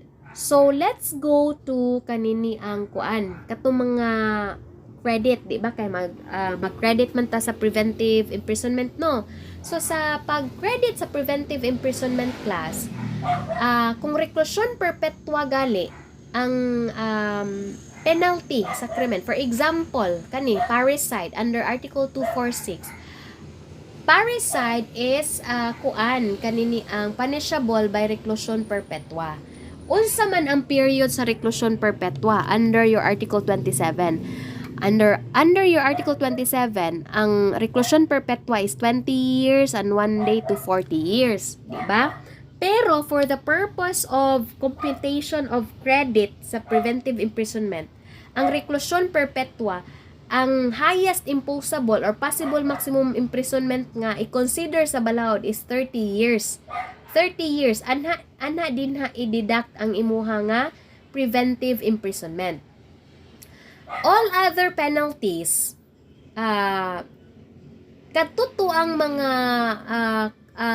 ang effect ani niyang all other penalties is kung ang equal or ang period gali sa preventive imprisonment nga na-undergone sa akusado is equal to the possible maximum imprisonment of the offense. Meaning, for example, ang iyahang offense nga charged kay attempted homicide. Unsa man ang unsa man ang penalty sa attempted homicide? Prison correctional. So, sa prison correctional, unsa man ang period sa prison correctional under Article 27? Prison correctional, ang duration ana is 6 months and 1 day to 6 years. So, 6 years. 6 years ang possible maximum imprisonment sa prison correctional. Kung ang accused gali ning undergo na gali siya o preventive imprisonment equal to the possible imprisonment. For example, hang 6 years na siya nga nagkuan kanini ang preventive imprisonment unya. Ang iyahang penalty sa homicide, attempted homicide kay prison correctional unya 6 years na siya nga nag-serve din ha o nagsigi o natanggong sa prisuhan, wala pa gihapon ma-terminate iyang kaso, immediately i-release na siya. Okay, mao na siya ang provision, mao na siya ang rule under Article 29. Whenever an accused has undergone preventive imprisonment for a period equal to the possible maximum imprisonment of the offense charged to which he may be sentenced, and his case is not yet terminated, he shall be released immediately without prejudice to the continuation of the trial or the proceeding on appeal. So, dili good ma-terminate ang iyang trial, pero i-release na siya immediately. Okay? So, if the offense is distiero, kaniniya siya arita sa ubos, kaning distiero, in case the maximum penalty to which the accused may be sentenced is distiero kintay ang iyahang kanang penalty nga sa maong kanang crime nga gipa iyang na-commit o niya gi-charge against niya, he shall be released after 30 days of preventive imprisonment. So kung na-detain na gali siya for 30 days o niya distiero ang penalty sa crime nga iyang na-commit, automatic na siya i-release after 30 days sa iyang preventive imprisonment. Okay? Kay mao man na siya ang maximum penalty if in case ang maximum penalty to be kanang sentence sa accused is distiero. Okay? So Article 29 also tells us about immediate release. Okay? Ako na nahisgutan ganina, immediate release. Kanus man di ay mosulod si Article 97. So, mo ni siya ang Article 97 kaning blue one, computation of preventive imprisonment for purposes of immediate release under this paragraph shall be the actual period of detention plus good conduct time allowance. Mao ni siya si Article 97. Si GCTA, good conduct time allowance. Unsa man ni si good conduct time allowance?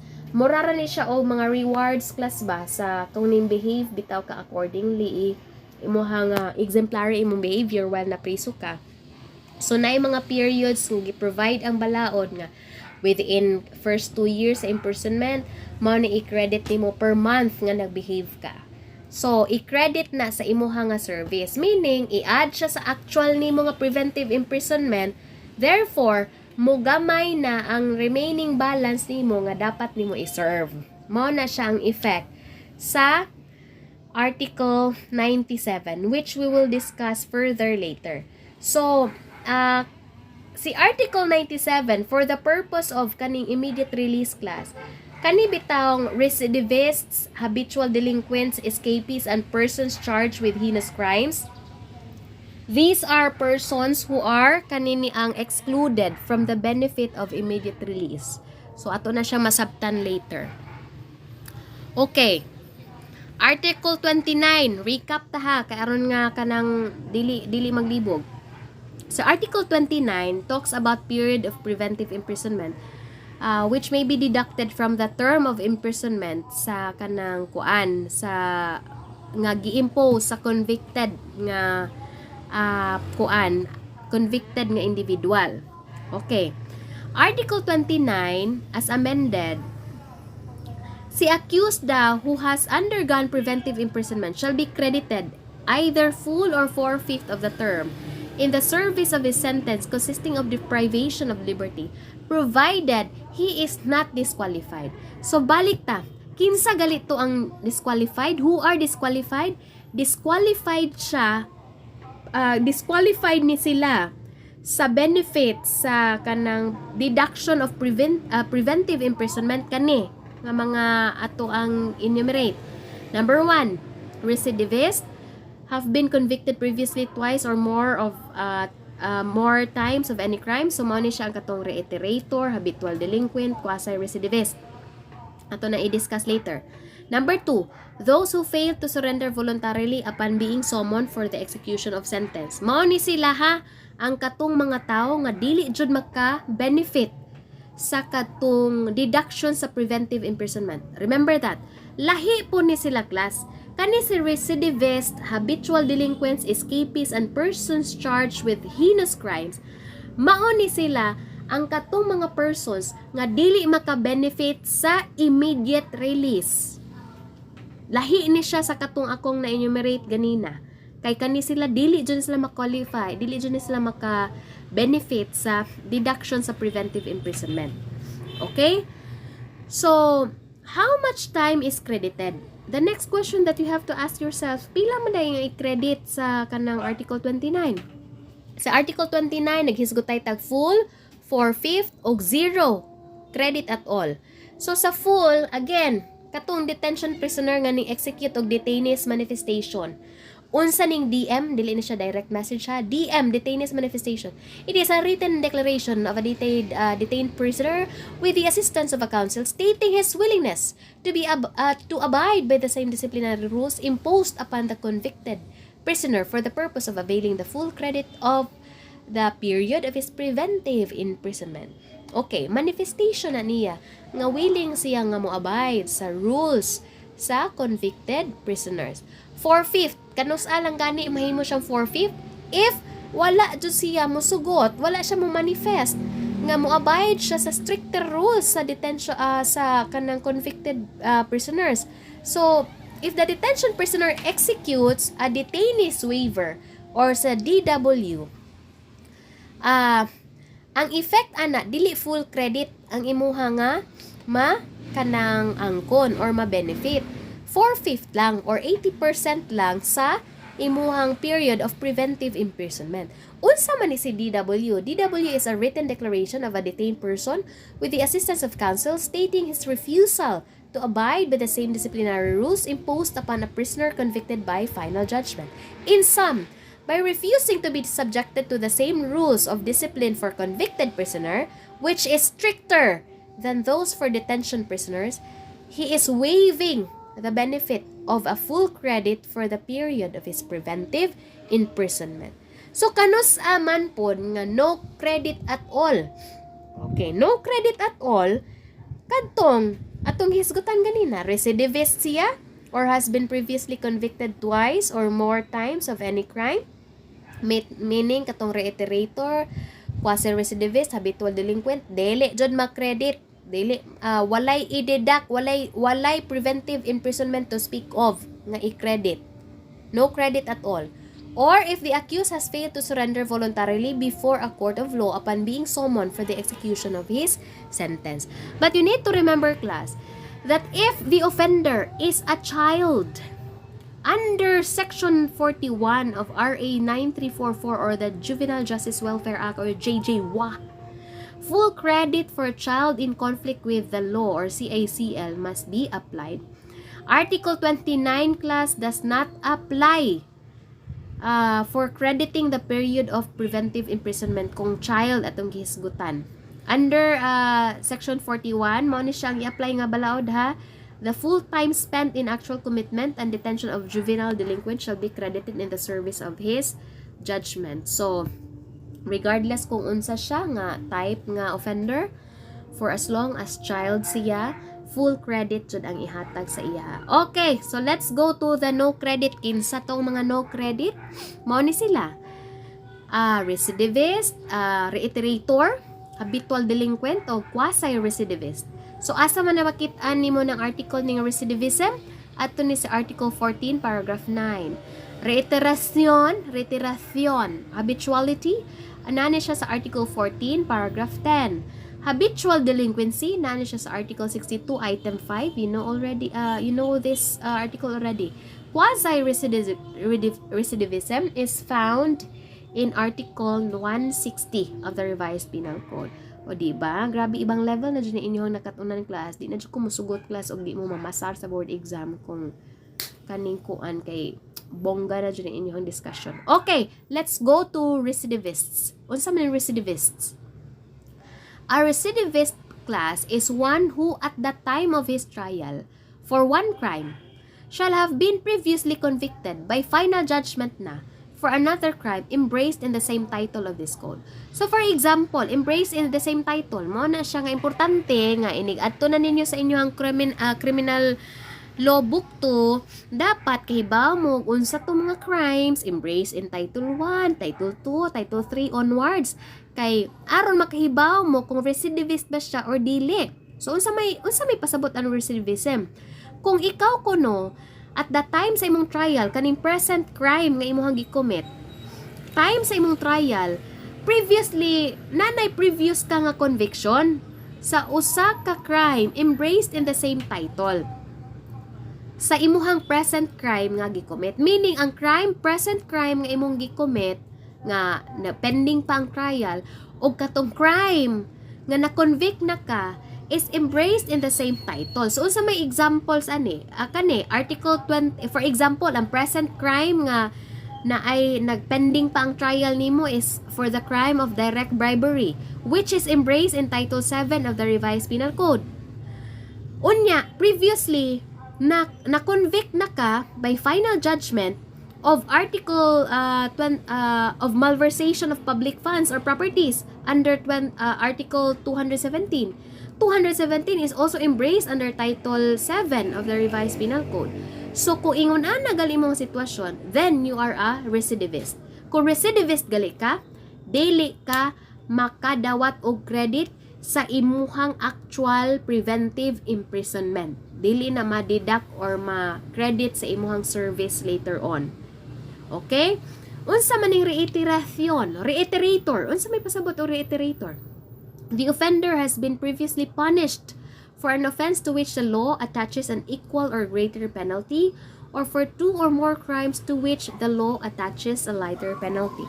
Okay, reiteration tells us nga dapat previously punished na ka, meaning nagkuan na ka, ning serve na jud ka og sentence sa usa ka krimen nga equal or greater sa imuhang present nga gikomit nga krimen, or kung previously punished na ka sa duha ka crimes nga lighter penalty ang kanini ang gipunish. So for example, class ang atong gihisgutan na ni class is gravity. So wala ta maghisgutay kung unsa siya nga types of offenses, wala siya maghisgutay kung dapat covered siya in the same title sa Revised Penal Code.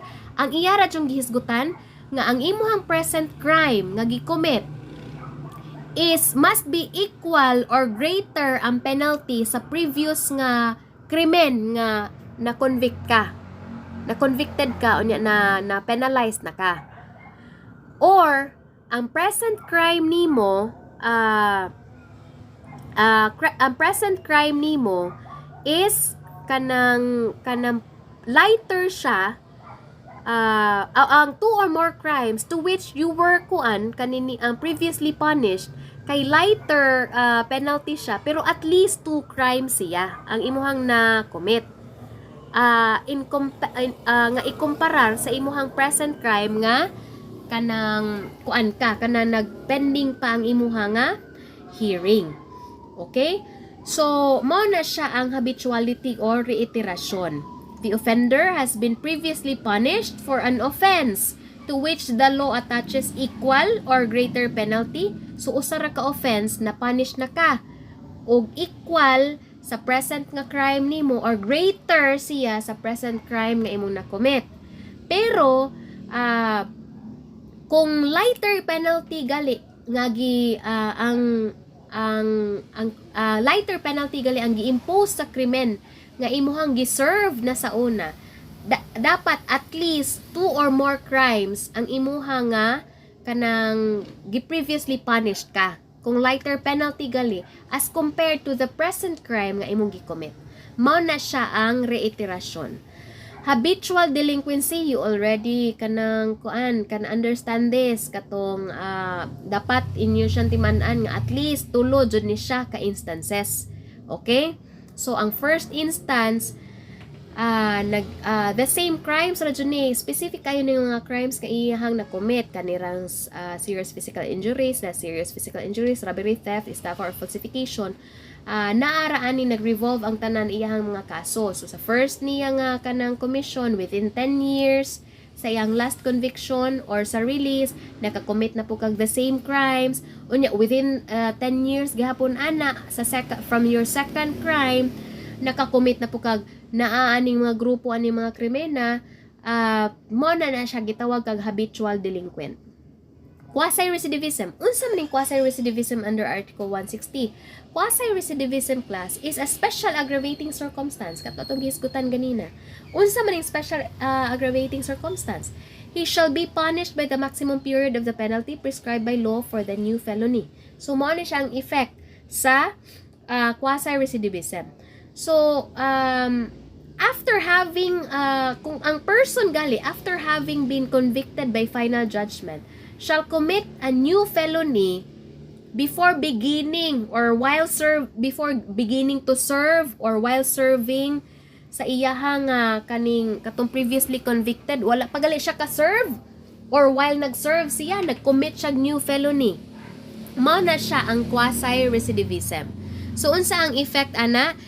I-impose ka sa penalty you will be punished by the maximum period sa penalty prescribed by law for the new felony. So, ang katong first crime nga iyahang na-commit nga kanang nag-serve siya or before nag-serve siya niya or while nag-serve siya sa sentence may not be a felony. Need not be a felony. Pero sa quasi-recidivism, ang kanijong crime nga iyahang gi-commit, new crime or new offense nga iyang na-commit, felony jud siya. Okay? Kaning present crime nga iyahang gi-commit.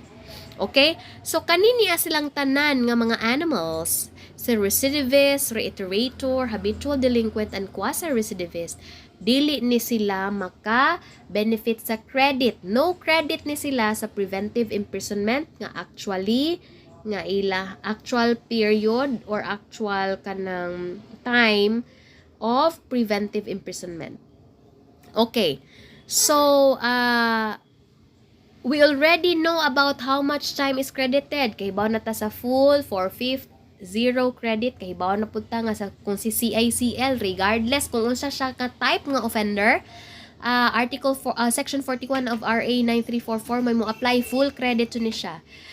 Credit for reclusion perpetua shall be deducted from 30 years. 30 years ra ang ato ang gihisgutan nga maximum sa reclusion perpetua for the purpose of kaning deduction sa preventive imprisonment. Credit for destierro.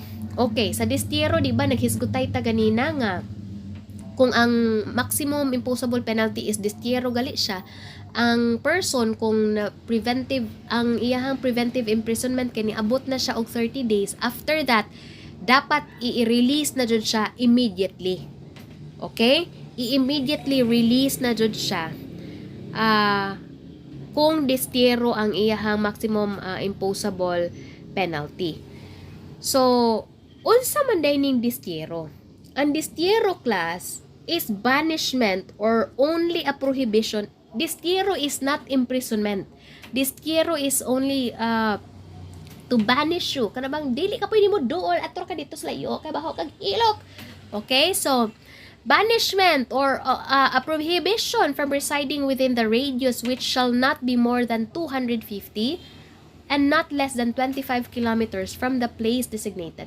So, kanini ang distyero class na ni siya. Example, kaning VAUSI, violence against women and children. Nanin sa mga instances nga, iimposar dyan sa korte ang distyero. Aron nga dili makaduol ang katong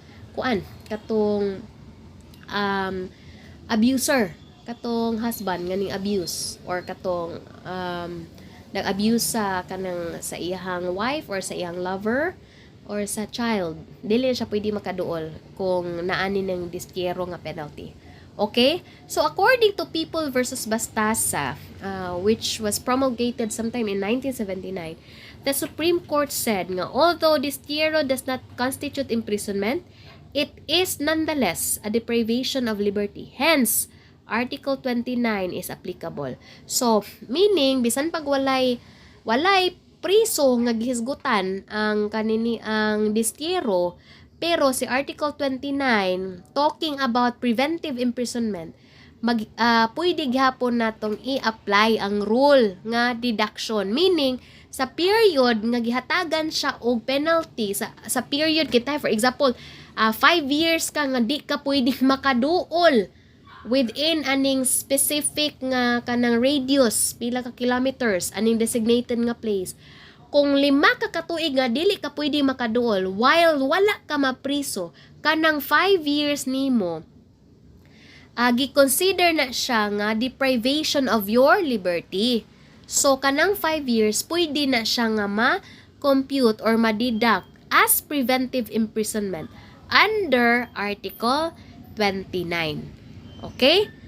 So, illustration. Kanini ang nasa table.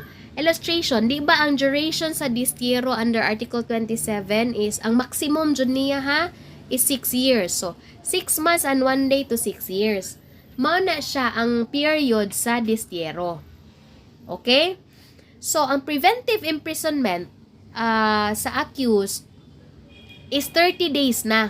So, kung unsa man ang effect, kung niabot ng 30 days ang iyang preventive imprisonment, dapat, unsa may effect niya? Dapat, the accused must be released after 30 days of preventive imprisonment. Nga naman, mabiyan siya ang rule sa kanining Article 29, katong sa last nga paragraph. Diba? Unsa may gingon sa last paragraph? In case the maximum penalty to which the accused may be sentenced is distyero, he shall be released after 30 days of preventive imprisonment. Okay?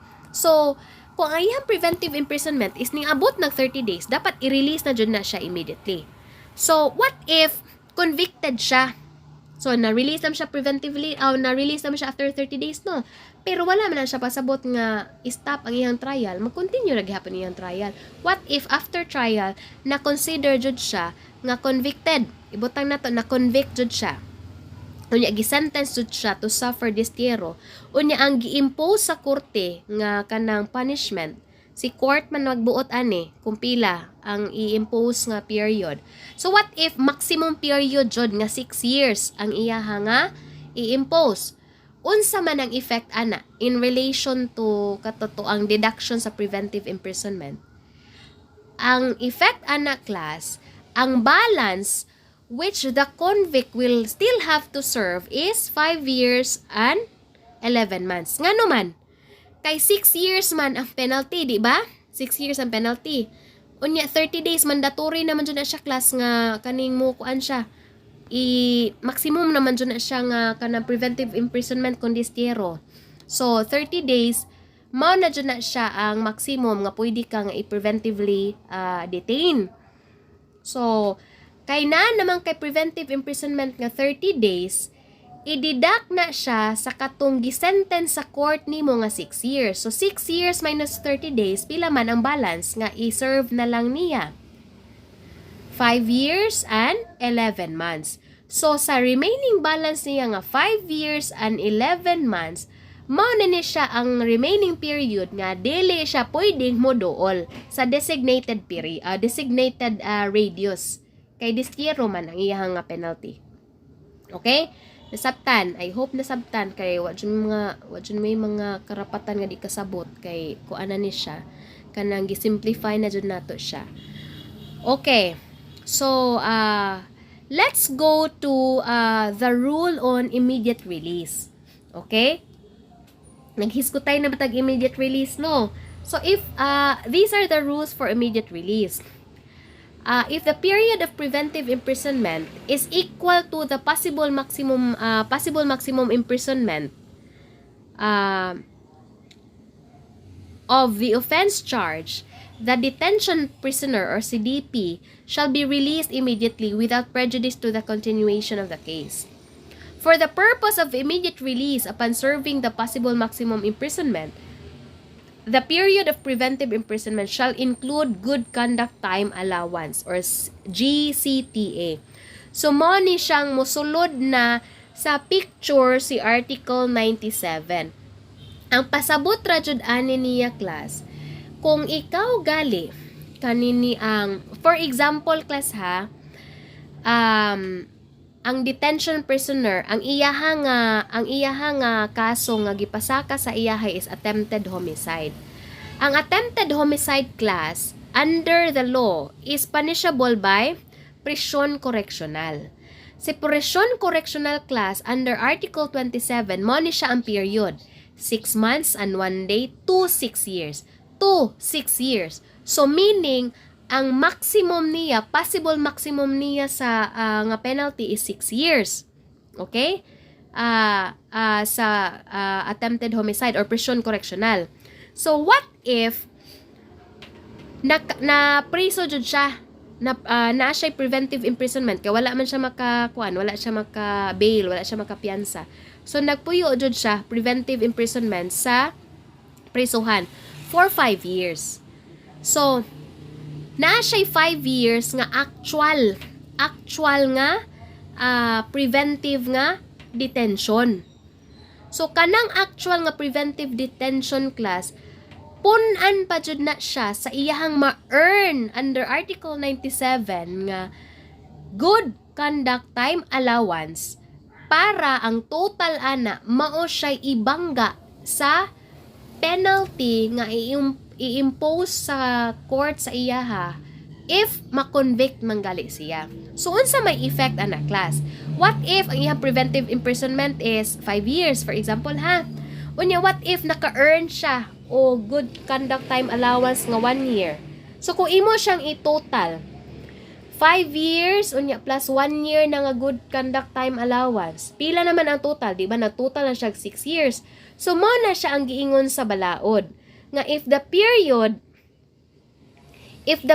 gali sa kanini ang preventive imprisonment class, if the period of preventive imprisonment is equal to the possible maximum imprisonment nga ani in this case is 6 years of the offense charge, the detention prisoner shall be released immediately without prejudice sa continuation sa iyaha nga trial. So in this case, dapat na jud siya i-release immediately tungod kay iyang preventive imprisonment plus ang iyahang good conduct time allowance, gitotal siya ning equal na siya sa possible maximum penalty sa crime charge, automatic na dyan na siya nga i-release.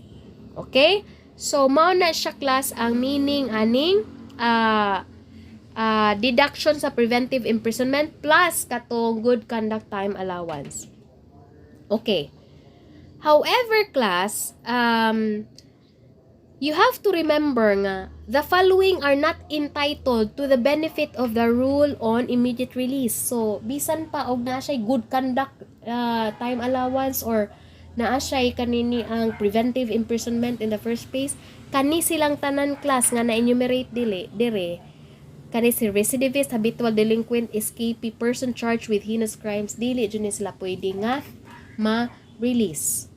Okay, under the kanini ang Article 97, which has been amended by RA 10592. Okay? So unsa man day ning what is good conduct time allowance? GCTA. Unsa day ni siya? Kaning kanang GCTA class mura na jud siya og premyo nga kanang kung nabinutan ka dito sa prisuhan, hatagan ka o kanini ang credit nga pila ka days kung nga i-add sa imuhang i-credit sa imong sentensya aron nga mag-anam og kagamay ang imuhang nga period nga i-serve na lang as in prison. Okay? Before class, before the amendment, only convicted prisoners serving sentence katong nakonbikto na jud mo'y entitled sa good conduct time allowance. Pero karon under Article 94 of the Revised Penal Code as amended by 10592, qualified na pod ang katong detention prisoners. Kinsa kalining detention prisoners katutoang wala pa convict, naghuwat pa sila, nagsigi pa ang trial ilang kaso. So, appeal na ang detention prisoners or katong preventive imprisonment o katong convicted. Maka-benefit na sila sa GCTA. Okay. So, unsa man di ay ang good conduct time allowances under Article 97 as amended by 10592. Unsa maning mga time allowances? So, kaning naa sa table class, mo ni siya ang mga time allowances. So, sa first 2 years of imprisonment nimo, hatagan kag 20 days nga credit for each month of good behavior. So for example, sa 2 years kitay nimo, ibutang nato naa kay sa imuhang first 2 years naa kay 12 months nga ning behave ka. Ning behave ka kanini ang accordingly or kaning good behave ning behave jud ka, wala kay gipangbuhat nga mga daotan. So kanang 12 months nimo, i-times na nimo sa 20 days. Nga naman, 20 days man for each month. So, ang total ana, mo na siya i-credit sa imuhang sentence. I-total na sila tanan. Ug unsay remaining na gali, mo na siya imuha na lang remaining nga i-balance. Nga imuhang i-serve. So, what if successive 3 to 5 years, kung nagbinutan siya ka ana, 23 days na for each month. So, kung 6 to 10th year na po nimo nga priso, 25 days for each month nga nagbinuotan ka. Kung 11th year and successive years, 30 days na siya for each month nga nagbinuotan ka, wala ka mapabadlong. So, kani silang tanan, ipang total ni, kananaa siya, ibutang na to, moabot og, moabot og 8 years, ang imuhang gitotal na tanan nga good conduct time allowances nimo. Kanang 8 years nimo, i-add na siya sa imong actual nga preventive imprisonment katong time nga nagsigi pagkuan bitaw imong kaso nya naka in prison, ibutang na to naa kay 8 years nga good conduct time allowance nya ibutang na to ang imuhang preventive imprisonment kay naa po kay 20 years. Kay 20 years wala jud mahuman imuhang kaso, nagsige hapog usad. So kanang 20 years of actual nga preventive imprisonment plus the good conduct time allowance nimo, kana naa siya, i-add na siya, so nahimo na siyang 28 years. What if ang imuhang ang imuhang maximum imposable penalty sa imuhang kaso is reclusion perpetua? 30 years man ang kwentada nato diri sa kaning Article 29. So inigdidak ana nimo na lang kay balance of 2 years. Mao na siya class ang kanini ang pag-compute sa preventive imprisonment plus good conduct time allowance. Okay.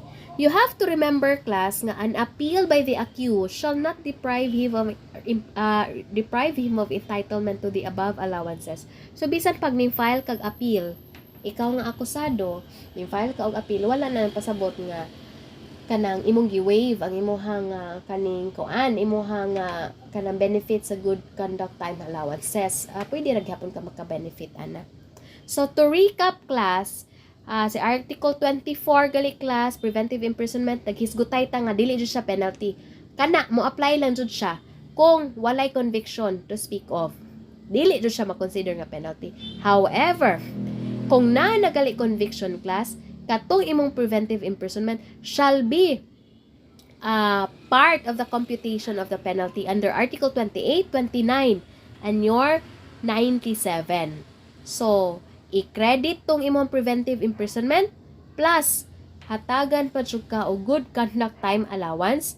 Ang total anak nila i-deduct sa imong total years nga sa imong gi-impose nga penalty sa korte nimo. Ang balance mo na lang toy imong nga i-serve. Okay? Kinsa man ang excluded sa benefits anini ang immediate release. We also learn nga katong si recidivist, habitual delinquents, escapees, persons charged with heinous crimes, dili jud sila ma-release immediately. Wala sila aning benefits sa immediate release. Okay. So, buhi pa ta. Murag magpahuway ko gamay class ha. Balik ko later. Class, kung ano dyan ta, hapit na dyan ta class. So, kaning ato na lang dyan ni siyang tiwason, no? Ut nga na lang dyan ni nato siya kay aron nga musaksita ni atong criminal law. So, proceed ta ha sa Article 24, 28, 29, 94, 97, 98, 99. So, ato na dyan ni siyang nasabtan ang interplay aning 24, 28, 29 o 97. Kahibaw na dyan ta ni, no? Pero nga no, mang naglabot-labot man ni si Article 94. Unsa man di kalabutan ni Article 94. How is Article 94 related to the previously discussed provisions? Si Article 94 manggod class talks about partial extinction of criminal liability. So according to 94, mo ni siya mga instances nga extinguished partially ang liability, criminal liability. Number 1, conditional pardon. Number 2, commutation of sentence. And third, good conduct allowances, which the culprit may earn while he is undergoing preventive imprisonment or serving his sentence. So, kaning gi-highlight na to og red, kaning gi-red font na to, good conduct allowances. Mao na siya'y rason ngano nga connected sa Article 94 aning atong mga na-discuss ganina nga 24, 27, 29, and 97. Ngano man, kaning good conduct allowances class, tulo ni siya. Unsa man ang 3 types of allowances for prisoners under the RPC. So, unsa may mga 3 types? Good conduct time allowance, mao na ni siya atong gisgutan si GCTA, time allowance for study, teaching, and mentoring, and special time allowance for loyalty. Okay? So, mao ni siya ang rason nganong connected sa Article 94 because si Article 94 also talked about CGTA nga covered siya sa Article 97. Okay. So, unsa man day po ning special time allowances? Kanini ang ato ang gikuan, ato ang giskutan ganina. Unsa may special time allowance? Special time allowance class for loyalty. Sabot ba nga kanang ko ikaw loyal ka, meaning sige lang ka priso sa maong prisuhan, hatagan kag time allowance? Dili. Sabot anang special time allowance class. Mo ni siya ang katong mga instances nga i-deduct na siya sa period sa imong sentence. Kung ikaw, for example, a deduction of 1/5 of the period of his sentence shall be granted to any prisoner who, having evaded his preventive imprisonment or the service of his sentence under the circumstances mentioned and under Article 158, gives himself up to authorities within 48 hours following the issuance of proclamation announcing the passing away of calamity or catastrophe referred to in the said article. Unsa man day inaaning Article 158? Si Article 158 manggod class, mao ni siya ang naghisgutay sa katutoa bitang mga instances class nga kaning pasagdan ang mga prisoners to save themselves. Kanibang kaning on the occasion sa disorder resulting from conflagration, kaning earthquake, explosion, or katotoang mga other similar catastrophe. For example, sa Yolanda kitay class. Kato nga Yolanda class, ang katong mga prisuhan nato, giabri in town to class. Oy, i-open na siya ang mga gates sa mga prisuhan kung naiingon ana nga mga calamity or catastrophe to give a chance to the kanang prisoners therein to save themselves. Ngano, dili man gud makasalbar ang mga tagsa ang mga kapulisan dito. So pasagdan jud na sila tanan. Mao nang abrihan ang gates kung naingon ana nga mga kalamidad. So kung naingon ana nga mga kalamidad, unya di ba mangnagan man na sila ilaha mo kuan na sila mo kuan na sila maningkakay na sila ang kaugalingon nga ma-save sila. So after 48 hours following the issuance sa proclamation, kitay nag-issue na proclamation si BBM nga wala na ning pass away na ang calamity or catastrophe, you are given 48 hours within which to give yourself up, meaning mo surrender ka to the authorities. Kung mo surrender gali ka within the designated period of 48 hours, 1/5 of the period of your sentence shall be granted sa prisoner, meaning i-credit na siya.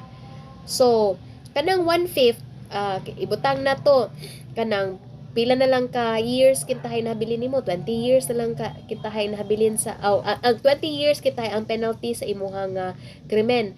1/5 na imuhang 20 years mo na siya i-deduct sa imuha nga kanini ang murabag reward nga ning balik jud ka kay you have the chance to escape baya di nang kay gipasagdan baya jud mo, pero the fact nga ning balik ka katagan kag 1/5 ana nga period sa imong sentence. Mo na special time allowance for loyalty. Unsa man pod ang instances nga 2/5 ang period sa sentence ang i-deduct, kadtong 2/5 mo to siya ang katong sa mga instances nga mga prisoner who chose to stay bisan pa og gipasagdan gi-open ang gates sa mga mga prisuhanan, he chose to stay in the place of his confinement notwithstanding the existence sa catastrophe or calamity. So mo na siya ang special time allowances nga atong nakit-an in Article 98. You have to remember nga si Article 98 class ha, na kuan ni siya, na modify ni siya or na amend na siya sa Article 10592 na siya class, dili ni siya kanang 91 katutua siya nagkanang kuan siya sa mga penalties katong sa fine, nag-usab sa fine para ma-consider siya nga light felony o light penalty. Ang fine must be less than 40,000 mo ni ang 10591. Ang 10592 mo ni siya ang nag-amend ani ni ang mga articles 29, 94, 97, 98 and 99. Okay? So kinsa man amo grant sa time allowances. Article 99 mo ni siya ang ato ang kanang amendment. Sa una class kaning Article 99 ang maka-grant ra sa time allowances kay katong Director of Prisons. Karon ang maka-grant sa time allowances kay Director of Bureau of Corrections, Chief of Bureau of Jail Management and Penology, and or the Warden sa Provincial, District, Municipal, or City Jail. Maka-grant ni sila og allowances for good conduct. Such allowances, once granted, shall not be revoked. Dili na siya pwede ma-revoke kung mag-grant na siya. Okay. So, we learn about this one na ha. So, kani mga light blue, ato na rin siya mga na-discuss. Na-discuss na rin nato siya. 24, 28, 29, 94, 97, 98, 99. Na-discuss na rin nato siya. Okay. So, let's go to Article 30, 31, 32, 33, 34, 35, 36, 37, and 39. Kanini sila class, it's just a matter of reading. Reading dyan siya class. Dapat inyo na siyang i-familiarize because these articles, atong i-prioritize ang discussion sa mga articles class nga medyo complicated nga. Connected siya sa other articles sa kanang revised penal code. Pero kani si 30 to 39 is a matter of reading. So I hope ato ni siyang ato ni siyang basahon. Okay, provided to siya sa inyong sa inyong PLAs. Article 46, 50, 57, 52, 53, and 54, it is also a matter of reading. Ako ni siyang kanang summarize sa table. Kanini ang 46 mo ni siya ang naghisgot sa penalty to be imposed upon principals in general. Kanini ang 50 principals, unsay penalty sa principals in frustrated crime. 51 unsay penalty sa principals in attempted crime. 52, 53, 54 up to 57 mo ni siya ang katong mga penalties sa kanini ang accomplice o accessory for attempted, frustrated, and consummated crime. So ato na siyang gitabulate sa later ako ipakita kay ma-capture man siya in a table. Ako po ni siyang gi-appeal sa inyo nga PLA. Okay? Article 47 mo ni siya ang naghiskutay kanus ang ang death penalty shall not be imposed. 48, 49, we already learned this. 48 kato sa complex crime na to, 49, penalty to be imposed upon principals kung kato mistake in identity. When the crime committed is different from what his intended. So, prater, dili, kung ano siya, kanang error in persona or mistake in identity. Okay? Article 60 class provides the exceptions to the rules established in Articles 50 to 57. Di ba sa 50 to 57 naghisgutay man ta kung unsa ang corresponding penalty sa principal, accomplice o accessory depending sa iyahang degree of kanini ang accomplishment.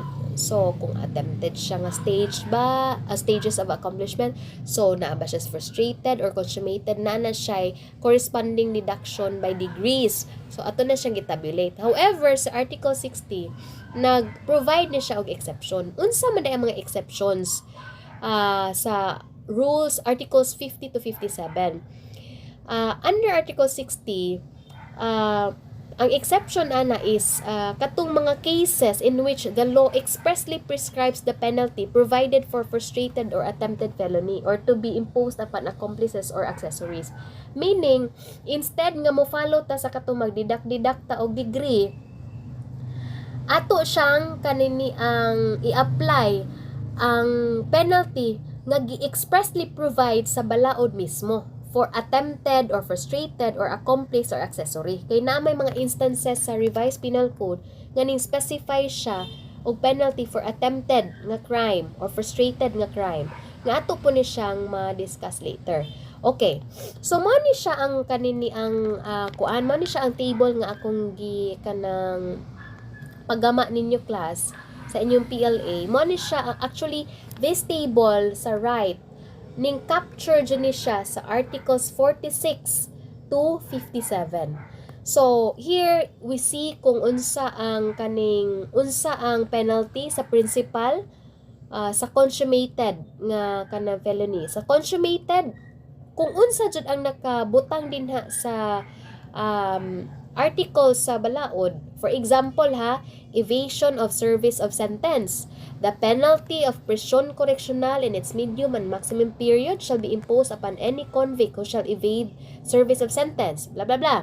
So, kanang prison correctional nga gibutang din sa Article 157, mao na siya ang penalty for the principal for the consummated felony. So, kung unsay nabutang ba sa kanang per article or per provision sa balaod, mao na siya ang penalty for the principal. Mo-deduct ka ana og 1 degree kung ang principal is nakakommit og frustrated lang nga felony. 2 degrees ang imong i-deduct ana sa 2 degrees nga imong i-deduct sa prison correctional. For example, kung ang stage sa execution is attempted ra, dili siya consummated. In the same way, sa accomplice pod class, kani sa accomplice pod,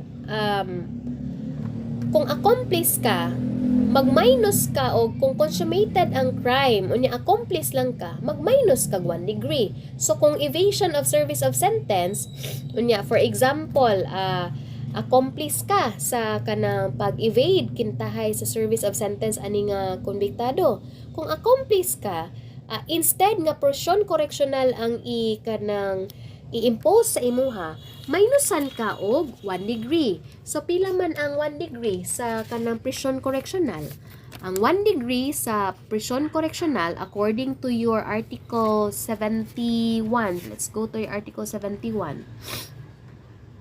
So, ang 1 degree lower sa imuhang prison correctional is arresto mayor. So, mo na siya ang kanini ang impose sa imuha.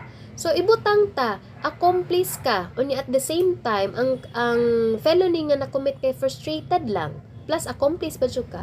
So mo minus kag article minus 2 degrees. So pila man ang 2 degrees sa prison correctional sa kato atong gihimo na to example nga evasion of service of sentence.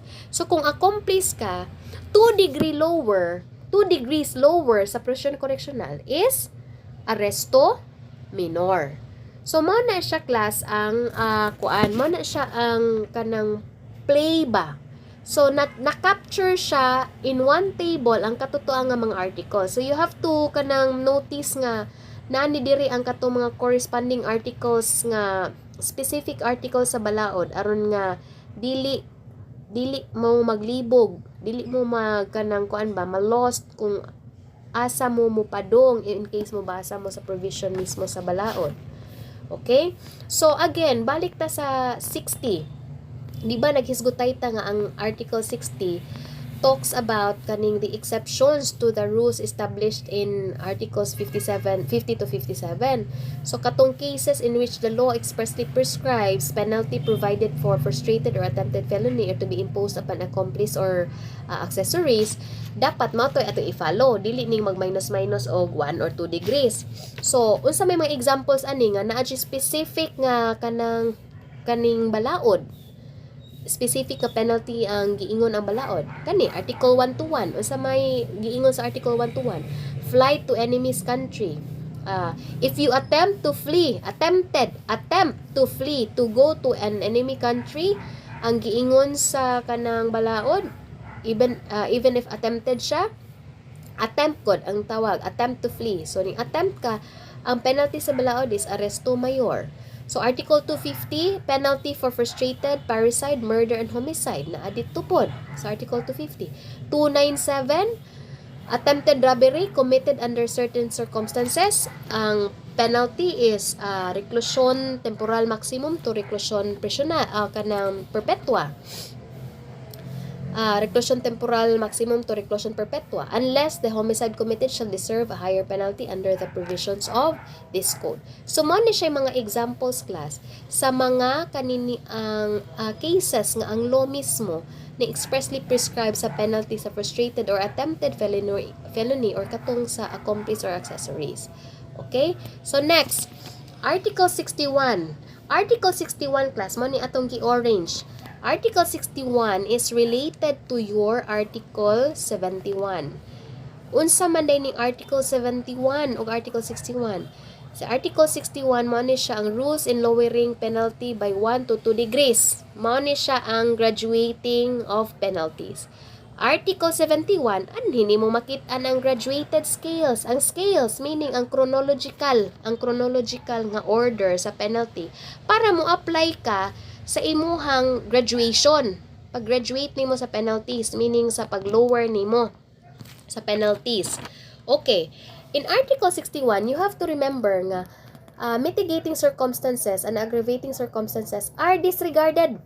Ayaw mo paghisgutay o graduation sa penalties. Graduating of penalties and mitigating and aggravating circumstances inyuhang kanang i-consider. I-disregard sana ninyo in the application of the rules and graduating penalties. It is only after the penalty next lower in degree, meaning iuna dyan na ninyo apply, pakang dyan na ninyo ba, ihapak sa ninyo daan, ang katong makapalower in degree. So, if it is only after the penalty next lower in degree is determined that mitigating circumstances or aggravating circumstances should be considered. Mao na siya ang graduation of penalties class. Okay. So 62 again mao ni siya ang katong attendance of mitigating circumstances and aggravating circumstances o katong habitual delinquency. Separate discussion na siya class nga labad na siya. So ako ni siyang i-discuss later. Article 63, rules for the application of indivisible penalty. You already learned that. Regardless of kanang ordinary mitigating circumstances or aggravating circumstances, iimo dyan na siyang i-impose ang reclusion perpetua o indivisible penalty. Article 64, 3 periods, divisible penalty, kahibaw na mo adto, kahibaw na mo ani, kanina. 65, rules in which penalty is not composed of 3 periods, it's a matter of reading. Imposition of fines. 66, i-read ninin siya class. 67, Penalty to be imposed when not all the requisites of exemption of the fourth circumstance of Article 12 katong accident. Hibawa na sad mo anay. 68. Penalty to be imposed upon a person under 18. Kahibawa mo. Privilege mitigating circumstance, minority. 69. Penalty to be imposed when the crime committed is not wholly excusable. You already know this. Lower by 1 or 2 degrees provided majority of such conditions be present. Pero kung dili gali majority ang conditions sa present niya, incomplete justifying siya, incomplete exempting circumstances siya, pero dili majority sa requisites or conditions are present, mitigating circumstance ra na siya under your Article 13 paragraph 1. Mitigating ra na siya. Okay. Article 70, 71, 72. It's a matter of reading. So kani sa class kanini siya kanang is more or less mo ni siya ang picture sa ato ang mga naagian na. So natay mga natay next nga recording which we will talk about katong extinction na sa criminal liability under Article 88 89. So inigsulod na nato sa Article 89 class. Ana na nato siya makaning learn ang katong total extinction of criminal liability. Kanos siya ma-extinguish. Pero I will kanang consider that sa ato ang next recording in order not to kanang complicate things. Okay, so class, we will end our discussion. Thank you for listening. I know kanang lisod kayo ning ato ang kanang criminal law, pero we will try to make it simpler and kanang palatable sa inyo ha, because what we learn with pleasure we never forget mo adunay ato ang rule. So together we can. I hope you commit yourselves pud ani nga ato ang kanini ang klase, because I am committed nga makat-on jud mo. So together we can ani class. So laban ta tanan. Thank you so much for your time.